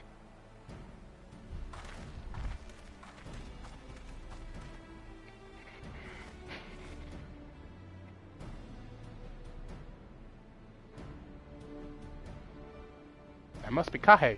It'd be a lot quicker if you could just talk to him, but that's not the way they do things around here, apparently.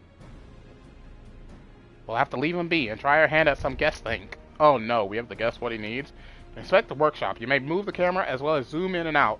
Target a point of interest and examine it in more detail. Oh no. I have to guess what he wants.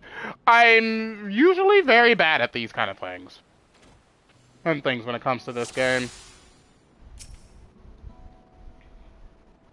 Well, he has no shortage of crafting materials. There must be something else he's missing. Okay. Doesn't need crafting materials.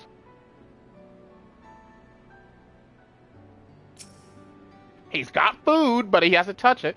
He's barely touched his meal. That dish is meant to be eaten hot, or it loses its savor.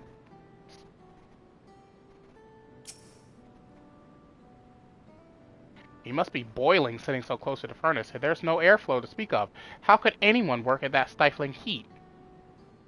So he needs to eat, that I could think of, but he is fanning himself like crazy, so he might need to actually... He needs new goldsmithing tools. They're worn out. Those tools are looking pretty worn down. Maybe it's time for some new ones?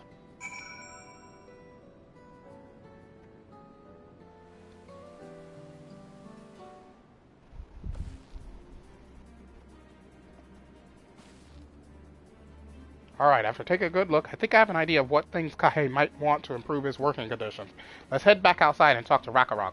So he needs something to cool this place down. He needs new tools, and I guess him eating might be important too. You made your observations? What did you guess think? First off, I noticed Kahei hasn't touched his food, and an empty belly can't be good for his concentration. Maybe the cooking isn't to his liking. But our food is very mouth-pleasing. Why wouldn't he want to eat it? But Rakarok is sure of nothing when it comes to Kahei's tastes. I can help you with that. My brother Koana is also het zero, and while everyone has their personal preferences, there are some they tend to share, like an aversion to piping hot dishes. If it was brought to him like that, Kahei probably wouldn't have been able to eat until it cooled down, and by the time he came back to it, he might have found it cold and appetizing. Hello, Drip! The simplest solution is to serve dishes that taste good no matter the temperature. Do you use hashtags on your videos? Not often, no. Rakarok never would have thought of that. Would the third promise mind explaining these things to our cook? Not at all, but I don't think that was the only reason Kahei couldn't concentrate. The Hetsara homeland is hot and dry, but even Kahei seemed to be suffering in front of that furnace. Is there any way you could cool down the workshop? Oh, we could try a drafty shard. They make a lovely breeze. Do you know where we can get one of those? You can gather them from the shoals of no return. There are many old boats there, abandoned by those who gave up on their search for the Golden City. So we salvaged them from the wrecks. Could you handle that for us, Yami? Because they help recommend the video to more people. Didn't think of that. I'll have to keep that in mind then. Oh, and one more thing. From what I could tell, Kahei's files, his saws, and things were very worn down. Maybe a new set of tools is in order. Rakarok was too preoccupied with stocking materials, a serious oversight which he will rectify. Supplying good tools for good living is a help hand's responsibility. Then we all have to work to do. We can meet back here when our tests are done. Hope you have a great playthrough. Thank you! I'm definitely going to enjoy this! The shoals of no return are past the crags, through a tunnel southeast of here. You should be able to spot the passage from just outside the village.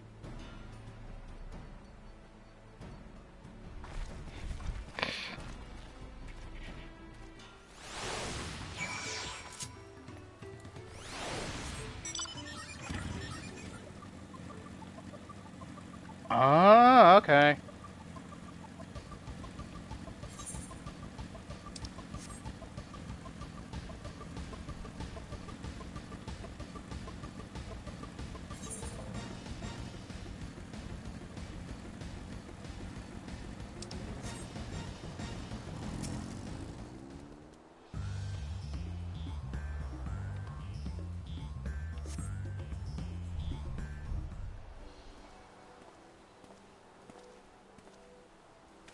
You're Yami, aren't you? What brings you out here? The issue with caring for the pot sword. When they approached me with that same problem, I suggest they commission artisans in Charlian instead. The quality of craftsmanship would be guaranteed, after all.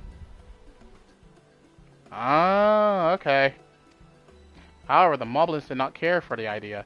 Surely it would be more efficient to engage in a uniformly trained collective. I cannot understand their fixation on individual contracts. Perhaps the custom will make more sense once we begin the feat of pots.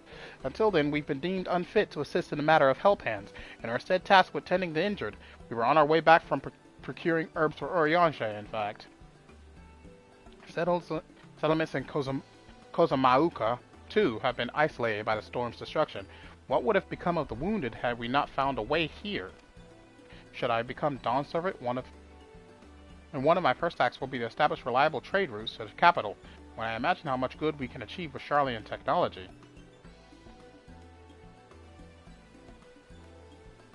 My apologies, I have much to consider. You're putting too much faith in Charlian technology. If you will excuse us. We'll meet again soon, I'm sure. Take care, Yami. Like, seriously, you're putting way too much faith into Charlian technology. I get that innovation is great and all, but you gotta respect some traditions as well.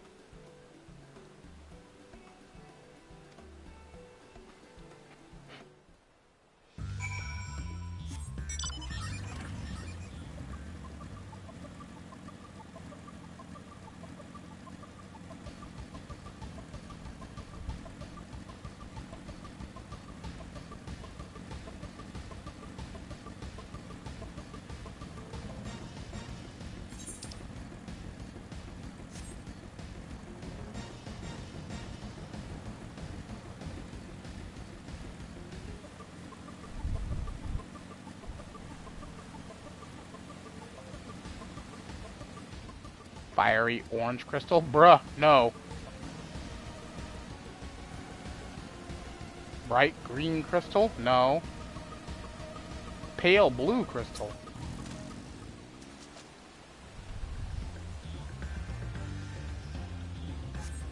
This crystalline shard feels damp in your hand. It does not appear to be the wind crystal you...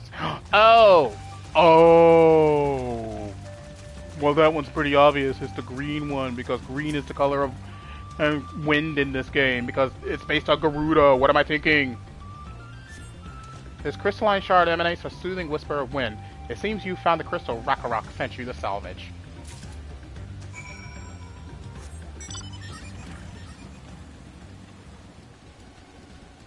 Oh god, I found the area with the marbles. Wait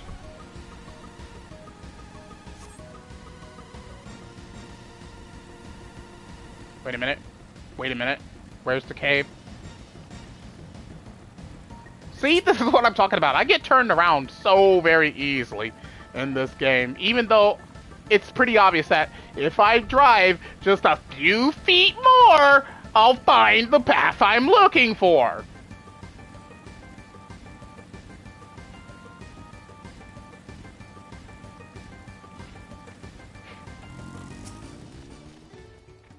Is that a cool breeze, Rakarok Field?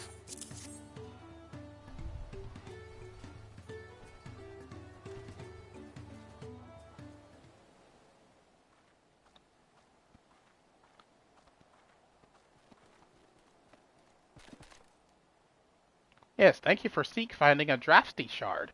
Rakarok will add it to the new set of tools he brought. And I come bearing good food tidings. The cook has prepared a feast fit for the most discerning Hetzero, and is on its way even as we speak. Let's go in and see what Kahe thinks of our efforts.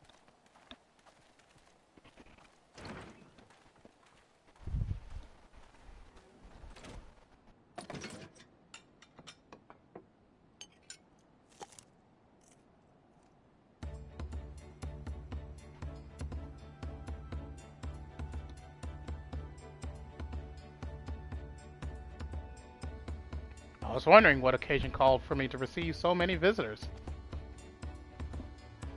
A fine meal, new tools, and a welcome source of cool air. Now I remember why I signed a pot pact.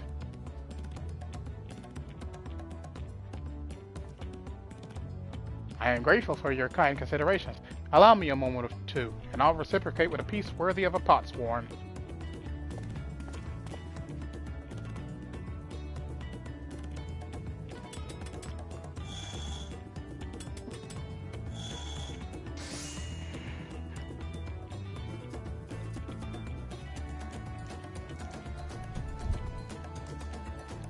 An oil lamp to brighten the halls of Balok Shumsa.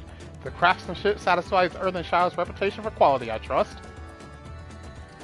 Such luster, such brilliance, truly a gift fit for the Dawn Servant. I am glad you like it.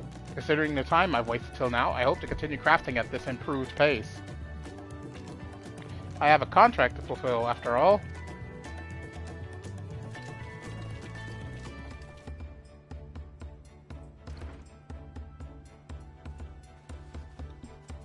Forgive my interruption. Lamati, I am told the Elector has deemed the crisis past and is prepared to task us with defeat. That's great news. Thank you for letting me know. So this is the craft of a potsword. It is indeed a masterful piece.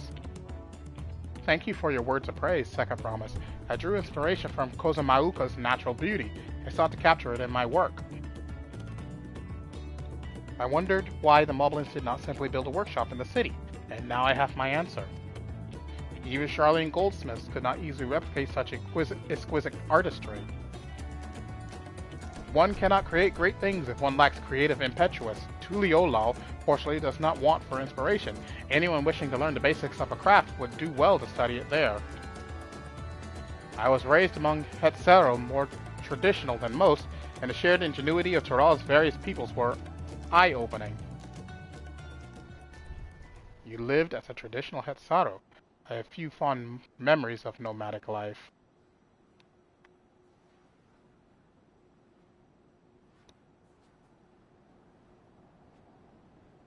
That struck a nerve.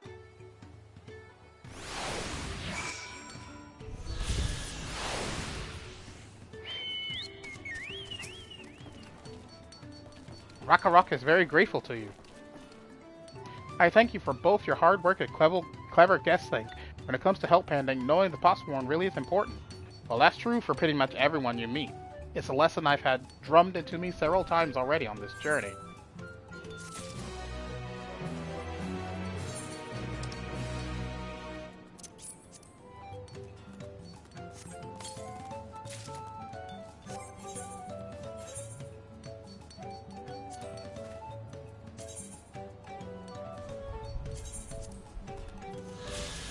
What is with all the green? Ugh.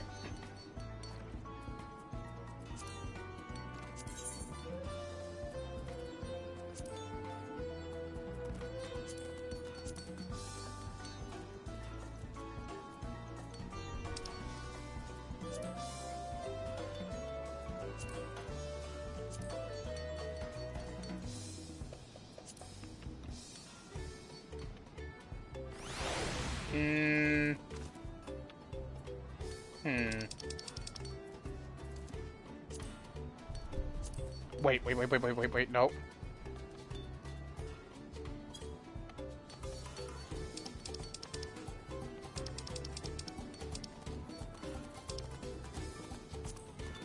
Now that should be black, but maybe...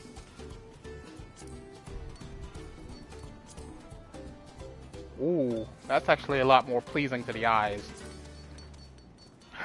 That, on the other hand, is better. That is so much better. Yeah, that actually looks nice right there. Just have to change the colors because the original colors was not it, Chief. Not it.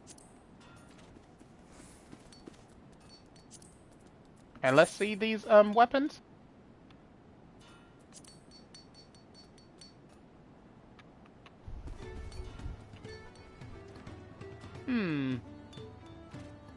Not bad.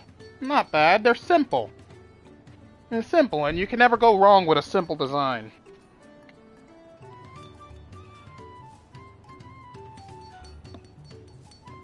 Might keep this one.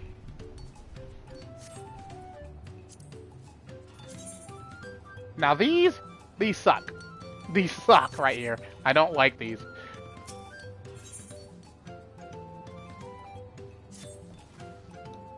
The Elector bids the claimants assemble in the large building on the west side of the village. I will head over after finding Tancred and Orianche. I also ran into the Leviotans on the way here. I took the liberty of directing him to the venue. We're rivals. It's not his job to make sure I know the feat is starting, but even now, he's conscientious to a fault. Anyway, let's not keep Ridderrock waiting.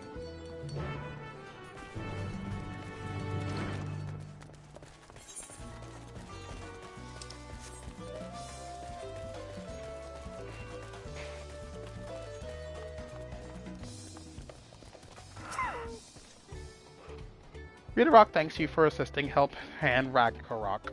She will announce the feat once the other claimants arrive, so please be patient a little while longer.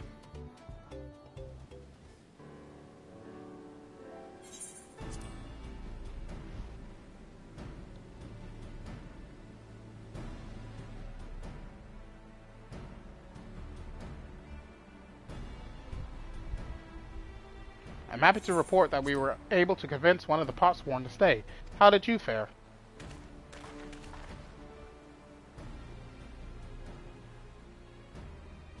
So you managed to do the same. Splendid. The hell? Oh, he's here. Welcome to Earthenshire, First Promise. We support your plans for salt crossings and the new Potsworn they will bring. Hail the mighty Zoroja. He cleared many piles of rockfall as if they were pebblestones, the resilient sun for Dawn Servant. Zoroja was clearing fallen rocks. I'm surprised he would volunteer his time for anything unrelated to the contest.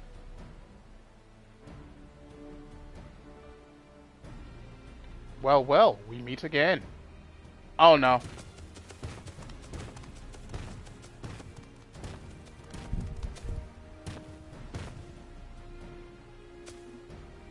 Oh, just in time for the feat to begin. I'll bet he was already here, laying low while the rest of us did all the work.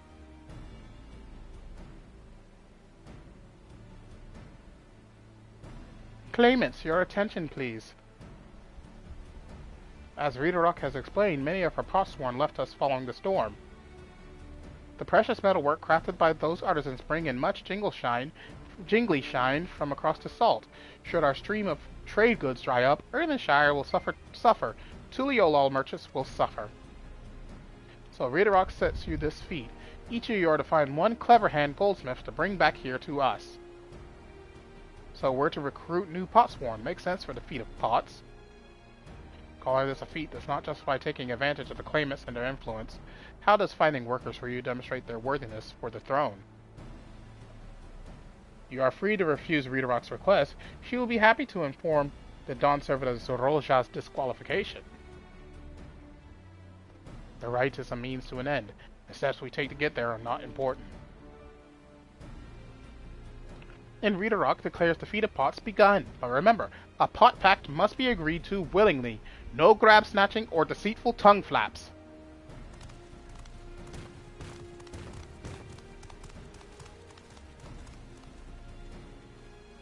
The Elector said nothing of taking a willing artisan from our rival. Which is exactly what we should do.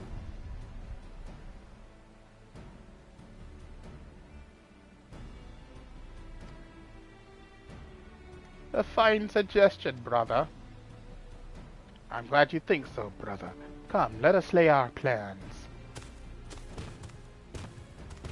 This guy is slime. I hate him. That nasty brute is up to something. Aye, he may seek to delay us again as he did on the river. We can but remain vigilant while we plot our course. What do you think, Woklamot? Have you any candidates in mind to satisfy this feat? I know some artisans amongst my supporters, but they're all in their twilight years. I couldn't ask them to give up the comforts of Tuliolal to live in this remote village, no matter how beautiful the scenery. Meanwhile, Goanna probably has 100 young craftspeople to choose from. Not that I'm comparing us, you understand, that's just a statement of fact.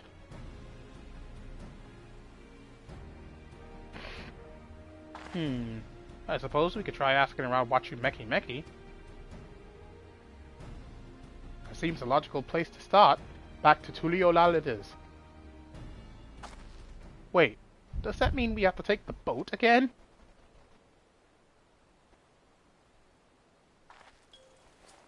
Ah, she defeated! No, no, no! I can't do it! I can't stomach another boat ride! You said I should share my burdens, so I will speak plainly. The truth is, I get really, really sick on boats. We know!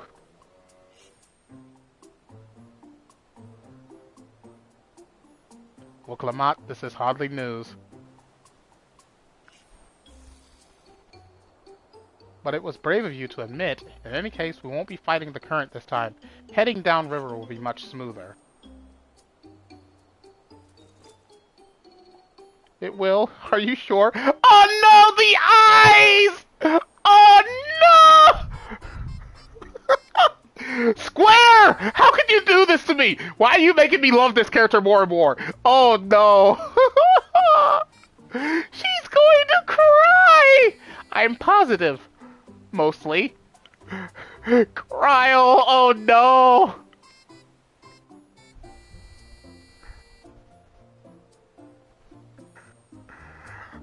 Ah! Oh no!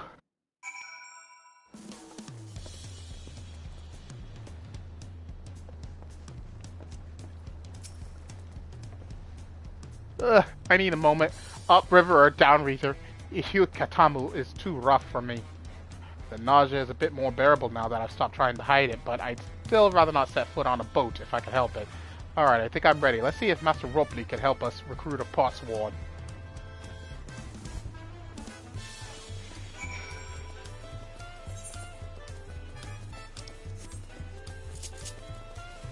Sadly, when it comes to editing, my thumbnail editing skills are utter shite. And plus, I don't have a PC, so it's not like I can actually do this kind of stuff, stuff whenever I feel like it. I work with what I can do.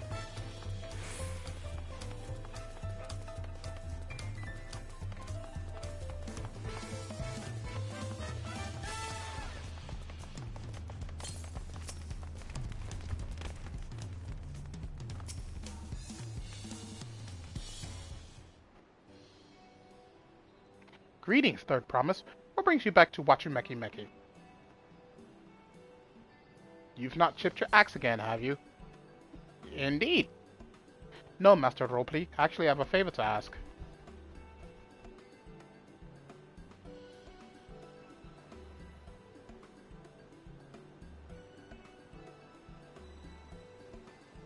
So, what do you think? Do you know of any craftsmen who might be interested? Filching my artisans for the moblins, eh? Well, seeing as it's the Third Promise making the crust, I'm willing to look the other way if one of them decides to take you up on the offer. Only I can't think of a suitable candidate off the top of my head. Who do I know with a mastery of goldsmithing that would also have no qualms about relocating to Earthenshire? That Eorzean goldsmith. What about him? You mean Fontaine? He did say he was employed at some fancy jewelry store across the salt, but considering the distance he's already come, I'd like to think he wouldn't mind moving a little up the river. That said, he's only just got himself a new job. Is it too soon to ask him to sign a pot pact? There's no harm in making the offer.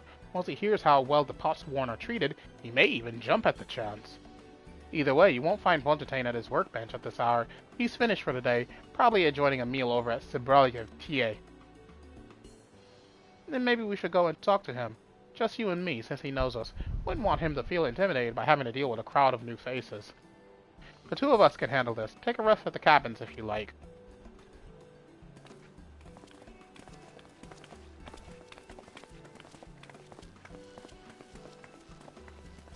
Right, let's go and see a man about a pot.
Oh, Yami, you're here too. The Third Promise says she wanted to chat.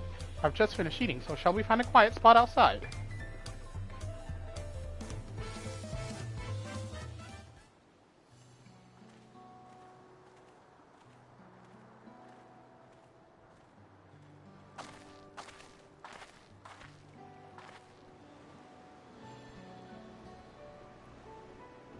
The last time we talked on this beach, you were in a miserable state. Haha, yes, I was, wasn't I? A lost soul, until the two of you came along and helped me rediscover my purpose. My new place of employment has been most welcoming, and for the first time in a long time I feel content with my lot in life. That's wonderful. So, what is it you wish to discuss? Well, it's hard to ask this right after you've settled in, but I'm looking for someone to become a potsworn. Ah, I've heard of my new colleagues mention the term. That's when an artisan signs a contract to work for the Moblins, isn't it? But you're not a Moblin. I'm not sure I understand. It's for a feat in the right of succession. I need to bring a new potsworn to Earthenshire. So that is the way of it. We've barely met, and after pushing you to work at Wachumeki Meki, I'm now demanding you throw that away and sign a pot pact instead. It's a selfish request, I know. I have something to tell you, Third Promise. The other day, I completed the necessary procedures for immigration. I'm pleased to say I'm now an official subject of Tuliolal. I've since endeavored to learn what I can of my new nation, beginning with the right of succession and its claimants, including you, of course. Now, you will recall it was my father's example which led me to pursue goldsmithing. He was at East End when Garlean forces laid siege to the settlement, and in the ensuing chaos he was slain. War took him from me in an instant. The man I loved and admired. I never wish to suffer such a loss again.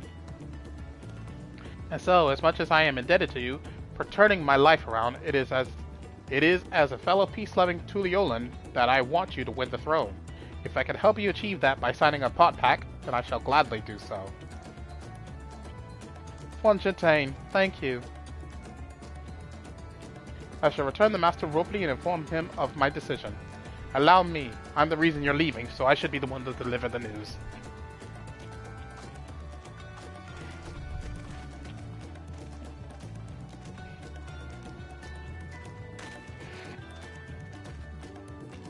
Perhaps you remember me? Brokevu, owner of Zabralyev Tiye. I'd like a word, if you don't mind. You're Wukmat's ally from across the salt, right? And a hero of some renown, too, if the gossip is to be relieved. Well, as it so happens, I could use some heroic help. It doesn't need to be right now, but could you come by when you have a spare moment? Ah, here's the job quests! Much appreciated. I'll be waiting for you at my shop, then.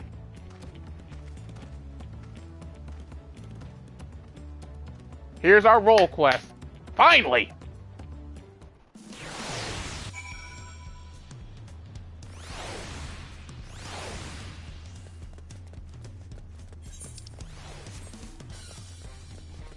May as well go ahead and grab this. I'm going to need it.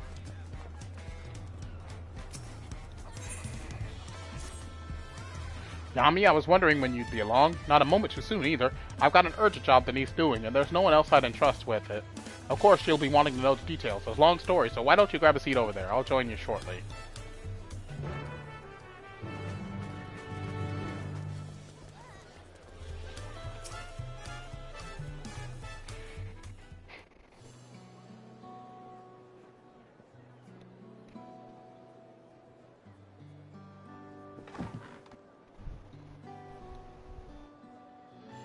Now that we're all settled, allow me to introduce myself properly. I'm Brokevu, proprietor of Zabralyev Tiye. As you know, my establishment is open to anyone. People hailing from across Tural, and sometimes further, come here to whet their appetite and slake their thirst. Given how we turn no one away, it's inevitable that a few bad apples might mix into my motley patrons, and therein lies the rub. A particularly rotten bunch was here not long ago.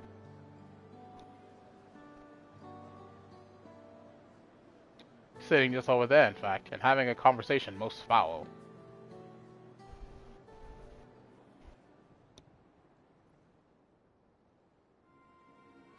I thank you all for coming here, so far from your respective homes.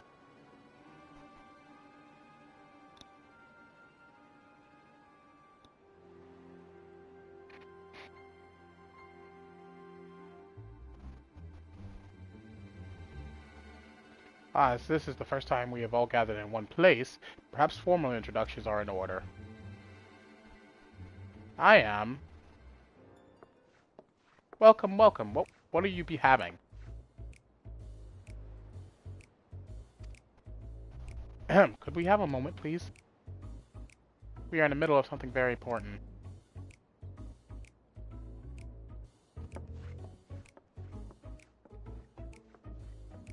Now then, where was I? Oh yes, I am Apyahi. If you are sitting here now, it is because I have personally invited you to the passage of the Unbound, my secretive, villainous order with ambitions to sow discord throughout the world. What? Huh? Villains do not often call themselves such. Nor do secret orders have their meanings in places where all eyes can see. What do you know? Your snide remarks only ruin my carefully constructed atmosphere. If I had time to think of a suitable slogan, you would understand that words are everything. But I digress. I invited you all here for one reason, to throw the world into a mire of chaos. If they watch its nations crumble, what else would we call ourselves is not villainous? My only interest is to punish all who dare to mock and belittle me. So long as I can achieve that, you could call me whatever you like. The rich, the powerful, the mighty, all shall be crushed under the weight of my ire. A grand design for a group of 6. Even if we manage to muster others to our side, there's a limit to what we can accomplish. I regret to say you are right. At present, we are bound and powerless. That is why, in order to raise our fists against our oppressors, we must find the strength to shatter our shackles. And in so doing, we shall become unbound. Like the birds soaring up above, we shall take flight and spread our wicked wings, staining the azure skies black. And it's raining! But sometimes skies become treacherous with clouds, and even birds must rest. You speak of finding strength. Is that why we are here, to look for it? If so, then I pledge my aid. With newfound might at my beck and call, I shall with adoration known only by a hero. Your eagerness is heartening, and you are correct. The tools to make our goal a reality lay in Tural. Across this continent can be found certain artifacts which possess untold power.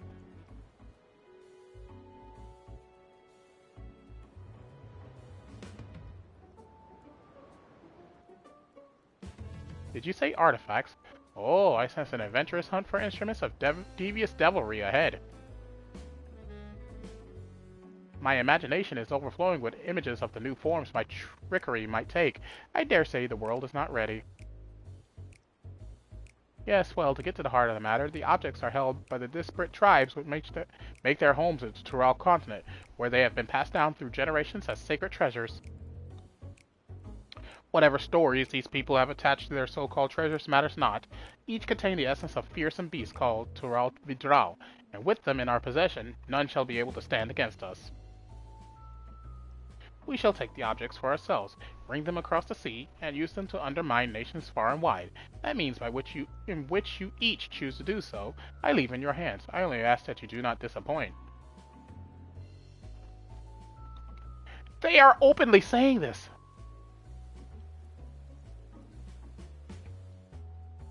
Ah, I take it there are no questions. And let the passage of the unbound open unto the world. We begin at once. No, you're alright.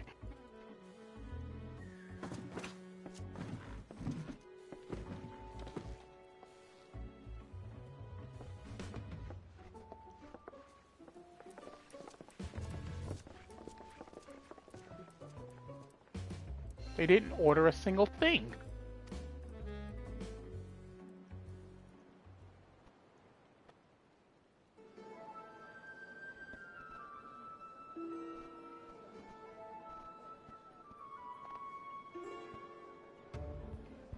That's the long and short of it. What do you think? They might lack discretion, but they seem formidable and nonetheless.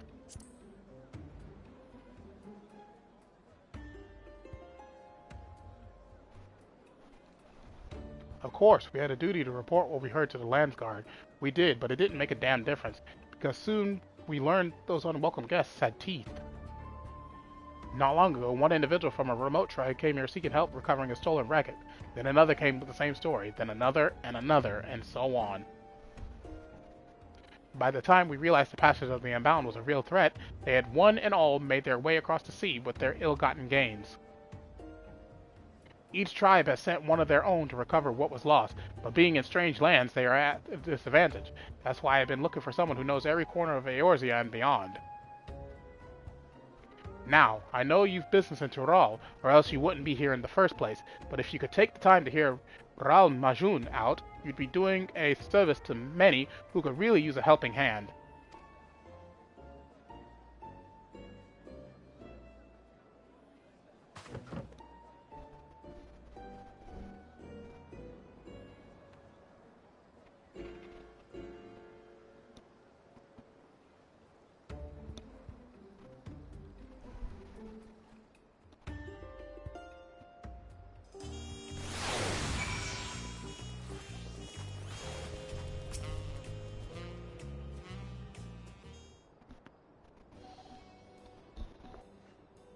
Greetings. Allow me to thank you personally for lending your assistance in this matter. We've been quite desperate for someone suitable. Greetings, Ralmajun. At the risk of becoming a daily nuisance, I must ask, have there been any developments you might share? A nuisance? Why perish the thought? You've come just in time, in fact. None other than the vaunted Yami has agreed to aid the search. Finally, a fortunate turn. So long as our sacred treasures are in wicked hands, our homes shall know no peace. To say nothing of the danger they pose to other nations. If these thieves really do intend to stir up chaos across the seas, then you had better depart on the next ship. But before you do, it might be proper to introduce you to those who have come to Tuliyollal in search of aid. I have no idea how to pronounce that name. She there comes from a village far to the north. A single warrior cannot hope to withstand the power of her tribe's relic, so she requires a stout protector, someone that can be leaned upon when times are darkest. Tank. The heirloom that Nipine must recover afflicts terrible melodies upon its victims. He seeks someone who commands great healing magics to counteract this effect. The search for Shashipe's tribal treasure has been entrusted to a peerless hunter. She requires someone to act as a frontline fighter who can distract her target while her bow takes deadly aim. So that's the one I need to talk to. And lastly, there is Suhei, who knows little about our people's ancient artifact except that it must not fall into the wrong hand. She seeks a mage of great power, but anything beyond that lies shrouded in mystery. Aren't you forgetting someone, Rahulja? Your crisis is just as pressing, even if you won't say so yourself. Rahulja hails from further south than even Mamuk, and has traveled many days and nights in search of someone who can strike down their prey from afar. It's the only way to escape the effect of this village's treasure. Did I get that right? Indeed, I do get so forgetful in my old age. Thank you, Ralmajun. 5 tribes, 5 stolen treasures. All are waiting for the aid of a brave soul. Hopefully that can be you, Yami.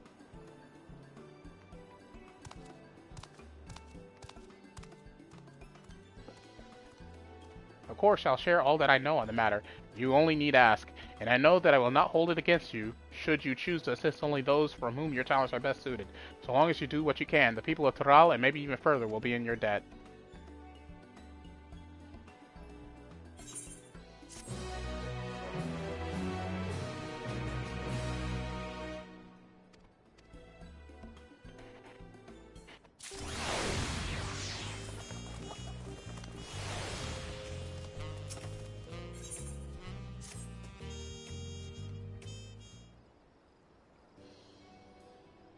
Hello there. I take it you've spoken with Brokevu, willing to lend a hand?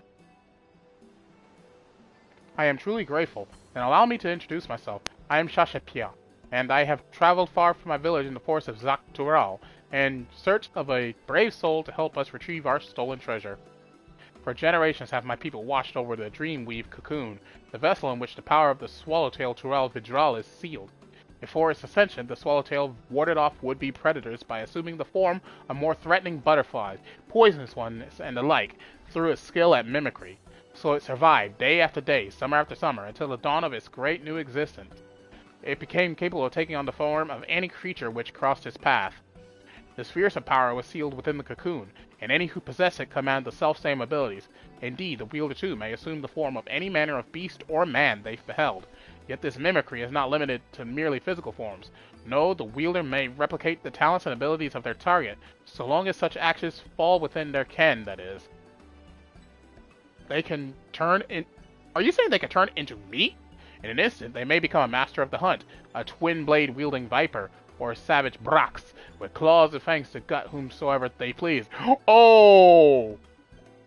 Could they potentially turn into me? That would be funny. That would be awesome, but funny nonetheless. It is this power which has protected my village from the predators of the forest. For though it grants many boons, the forest contains threats in equal measure. By donning the skins of its most formidable beasts, we kept ourselves safe for generations. Without the cocoon, my village's very survival is at risk. That is why we have set our foremost hunter, Itoka, to ensure it is reclaimed. She has never failed to capture her quarry, so I thought she would make short work of this ordeal. Yet there has been no word from her. I fear this may be a hunt she cannot undertake alone. It is for that reason I wish to enlist the aid of one familiar with the lay of the land beyond the Great Sea, and one whose prowess in close quarters would complement her expertise with the bow. One of the villagers ran into the thief before he fled and said he intended to use the cocoon's power in Kugane. I'm going back home! Which I understand is the name of a large settlement located far, far to the east. Please, for the sake of my home, set out for this eastern habitation and assist Itoka with retrieving the cocoon. Leave it to me. Your willingness to aid is most reassuring. You have my heartfelt thanks. Upon arriving in the eastern land, search for a Viera woman carrying a bow and dressed in similar attire to myself. If you visit a tavern like this one, I dare say you may find someone who has seen her. Okay, so this will be the last quest I do for today, because it is 10:29, it is late, I have been streaming all day, and I deserve a break.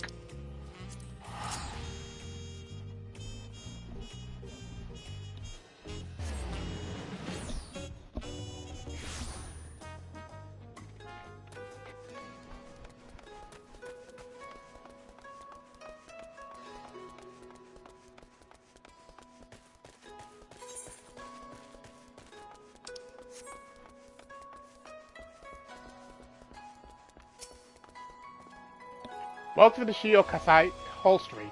How may I serve you? You're searching for someone. As a matter of fact, I do distinctly remember seeing a Viera woman of that description earlier. But I'm afraid I could not tell you where she may be now.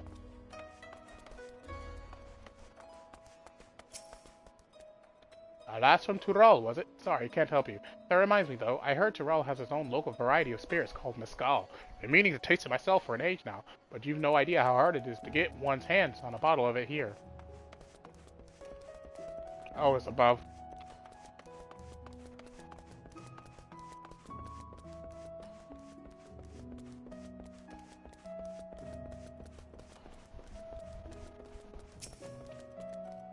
A Viera woman bearing a bow. Why, yes, I do recall such a person. It was hard not to notice her. Really, given how she was peering at every little thing. If she came from the distant lands to the west, no doubt Kugane is quite the unusual sight for her. With any luck, she'll still be where I saw her, in the vicinity of the Sekisegumi barracks.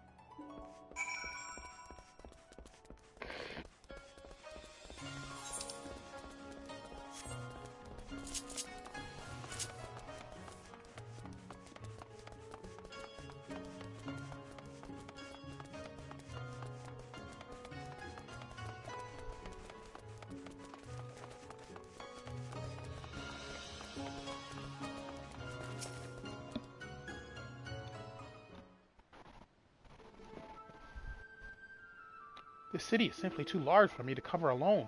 Perhaps it's time I returned home. Hi! Itoka?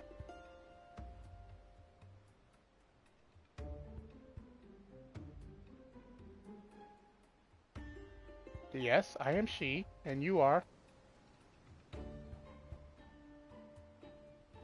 I see. Shashipya always was a worrywart.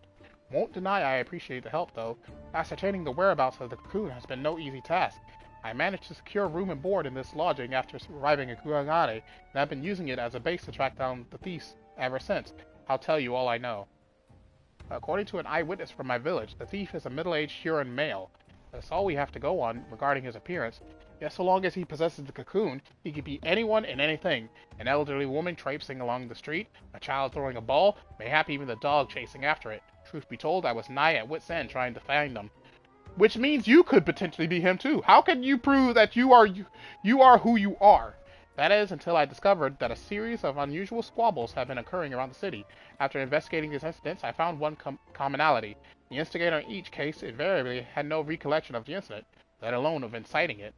What's more, eerie accounts have begun to circulate among the residents. Some folk claim they've somehow been seen in two places at once. Based on all this, I believe the thief's been using the Dreamweave cocoon to transform into innocence and spread discord throughout the city. Stands to reason we can find him by following the trail of chaos left in his wake, no? And yet, even should we apprehend him, in whatever form he's hidden himself within, there's nothing to stop him from feigning ignorance. Besides a secret remedy, of course, the recipe for an elixir which can forcibly remove the cocoon's enhancement has been passed down in my village for emergencies like this. I made sure to prepare a few vials before making the voyage here. I need simply throw the solution at the suspect, and the cocoon's weave of mimicry will unfurl on the spot. That covers everything. Now, what say we see if there's any trouble afoot? The thief will undoubtedly not be far from it. Let me know when you're ready. We'll catch him together.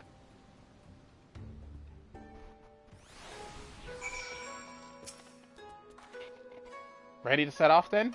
Perfect. I say we begin our search with the markets. I recall a great number of people gathering in the Rakuza district, I believe it was called.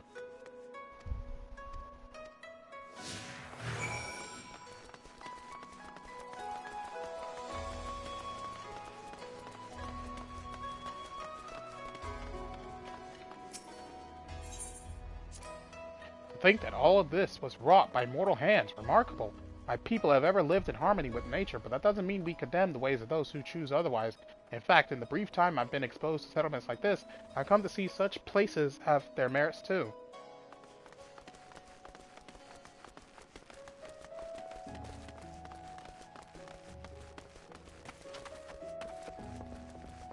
Oh, wait, I'm going the wrong way.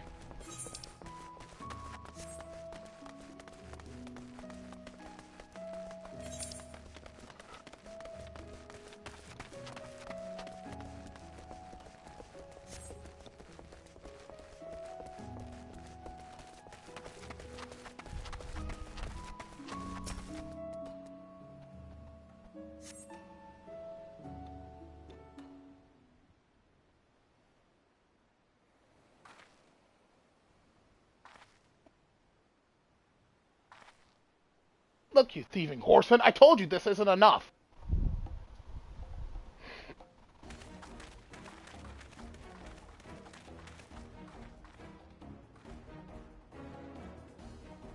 But sir, that cannot be right. I am sure I gave you your change in full. Enough! Hand over my money or I'll take it by force!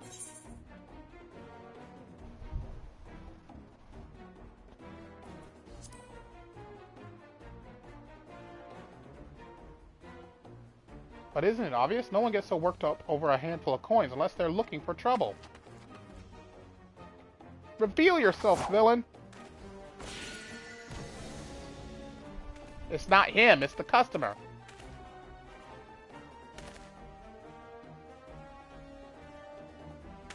What in blazes do you think you're doing? Sorry, but very, very sorry. Ah, oh dear. A thousand apologies, sir. I gravely miscalculated your chain. Will return what you are owed immediately. I beg your forgiveness.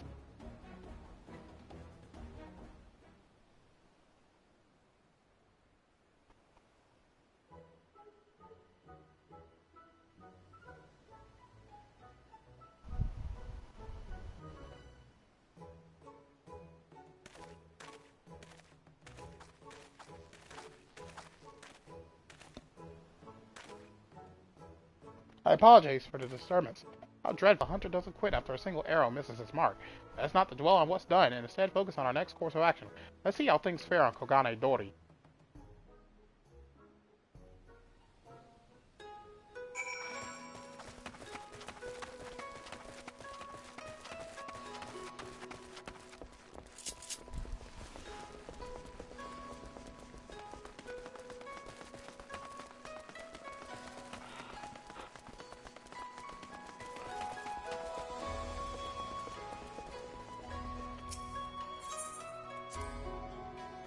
Can't believe how impossibly vast it is. My jaw dropped when I first saw it. I could hardly fathom where the horizon ended and the sea began. Before arriving in Tuliyola, I imagined the sea to be merely a larger, saltier body of water than the lake back home. There we would race from shore to shore. To attempt the same here, I fear, would have fatal results.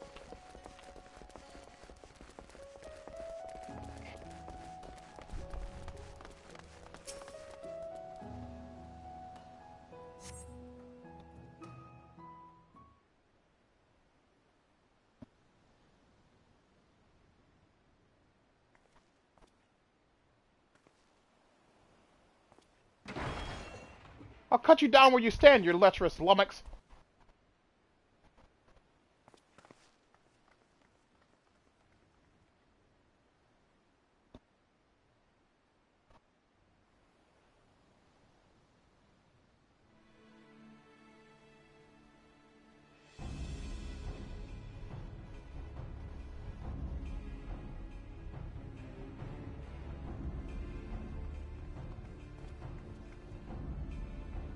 What is going on here? The big bloke yonder allegedly laid his hands on that grizzled fellow's woman. Afraid this may come to blows. Calm yourself, man. I have not done what she claims. You dare add insult to injury by calling her a liar? Ignore him. I told you that pig defiled me. Cut him down this instant. There's no truth to her words. Wherefore does she spout such rubbish?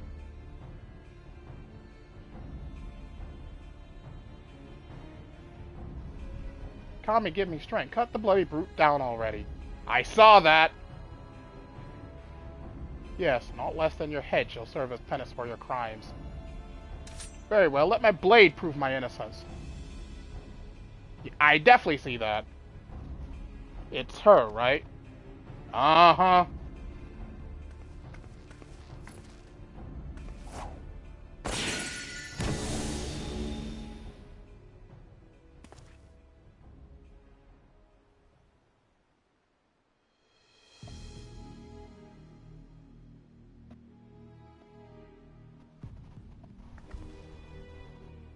Was that really necessary? No matter, I was growing weary of this pretty petty farce. This time I moved on to bigger and better things.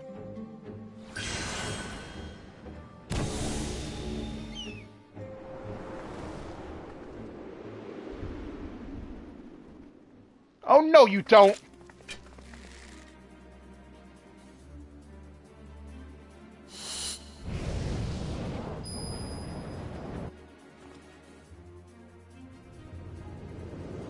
Can she even shoot? Oh, she missed! Nothing, Namazu! Oh! That was very close.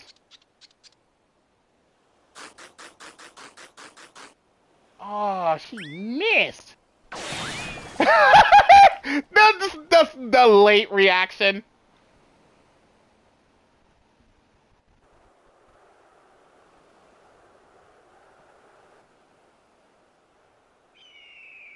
So, she's a horrible shot. Great. How odd. My bow is more out of tune than I realized. Or you're just a horrible shot.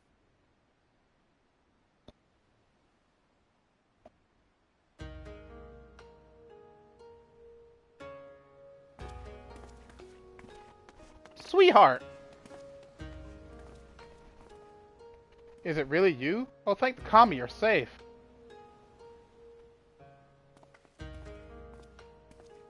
I found her lying unconscious in a nearby alleyway. She could only vaguely recall being attacked from behind before losing consciousness. So the villain knocked her out before assuming her visage and employed to deceive her husband. I fell for the deception like a complete and utter fool. I do not even know how to begin to make amends. There are no amends to be made. You simply acted as any husband would. Due to your involvement, this matter was resolved without bloodshed. The Seki Segumi thank you. 'Tis regrettable, however, that the villain managed to escape. A criminal who could change their shape at will is exceedingly dangerous. Know that the Seki Segumi will alert the populace to this menace, and remain vigilant for any suspicious activity in the city.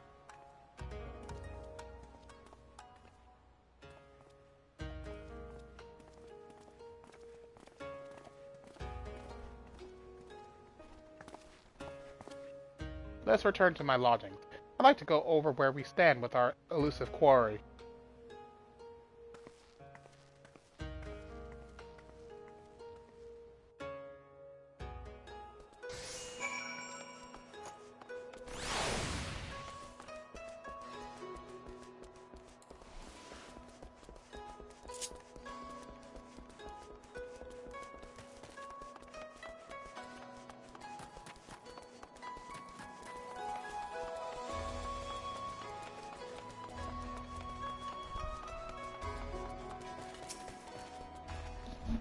As predicted, the thief has been using the cocoon's power of mimicry to incite conflict around the city.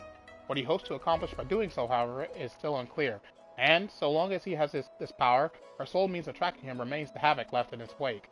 A trying trail for any hunter, but I'm heartened to have a warrior like you beside me as I tread it. We'll capture it together, and when we do, we'll met out the justice he deserves, Yami. Okay, so she has another quest ready for me, but I'm going to end the live stream here, and we shall pick this up tomorrow. So thank you all for watching, and as always, your host, TheAmariaShadow, SEGA, and I'll see you for the next adventure. Goodbye, everyone!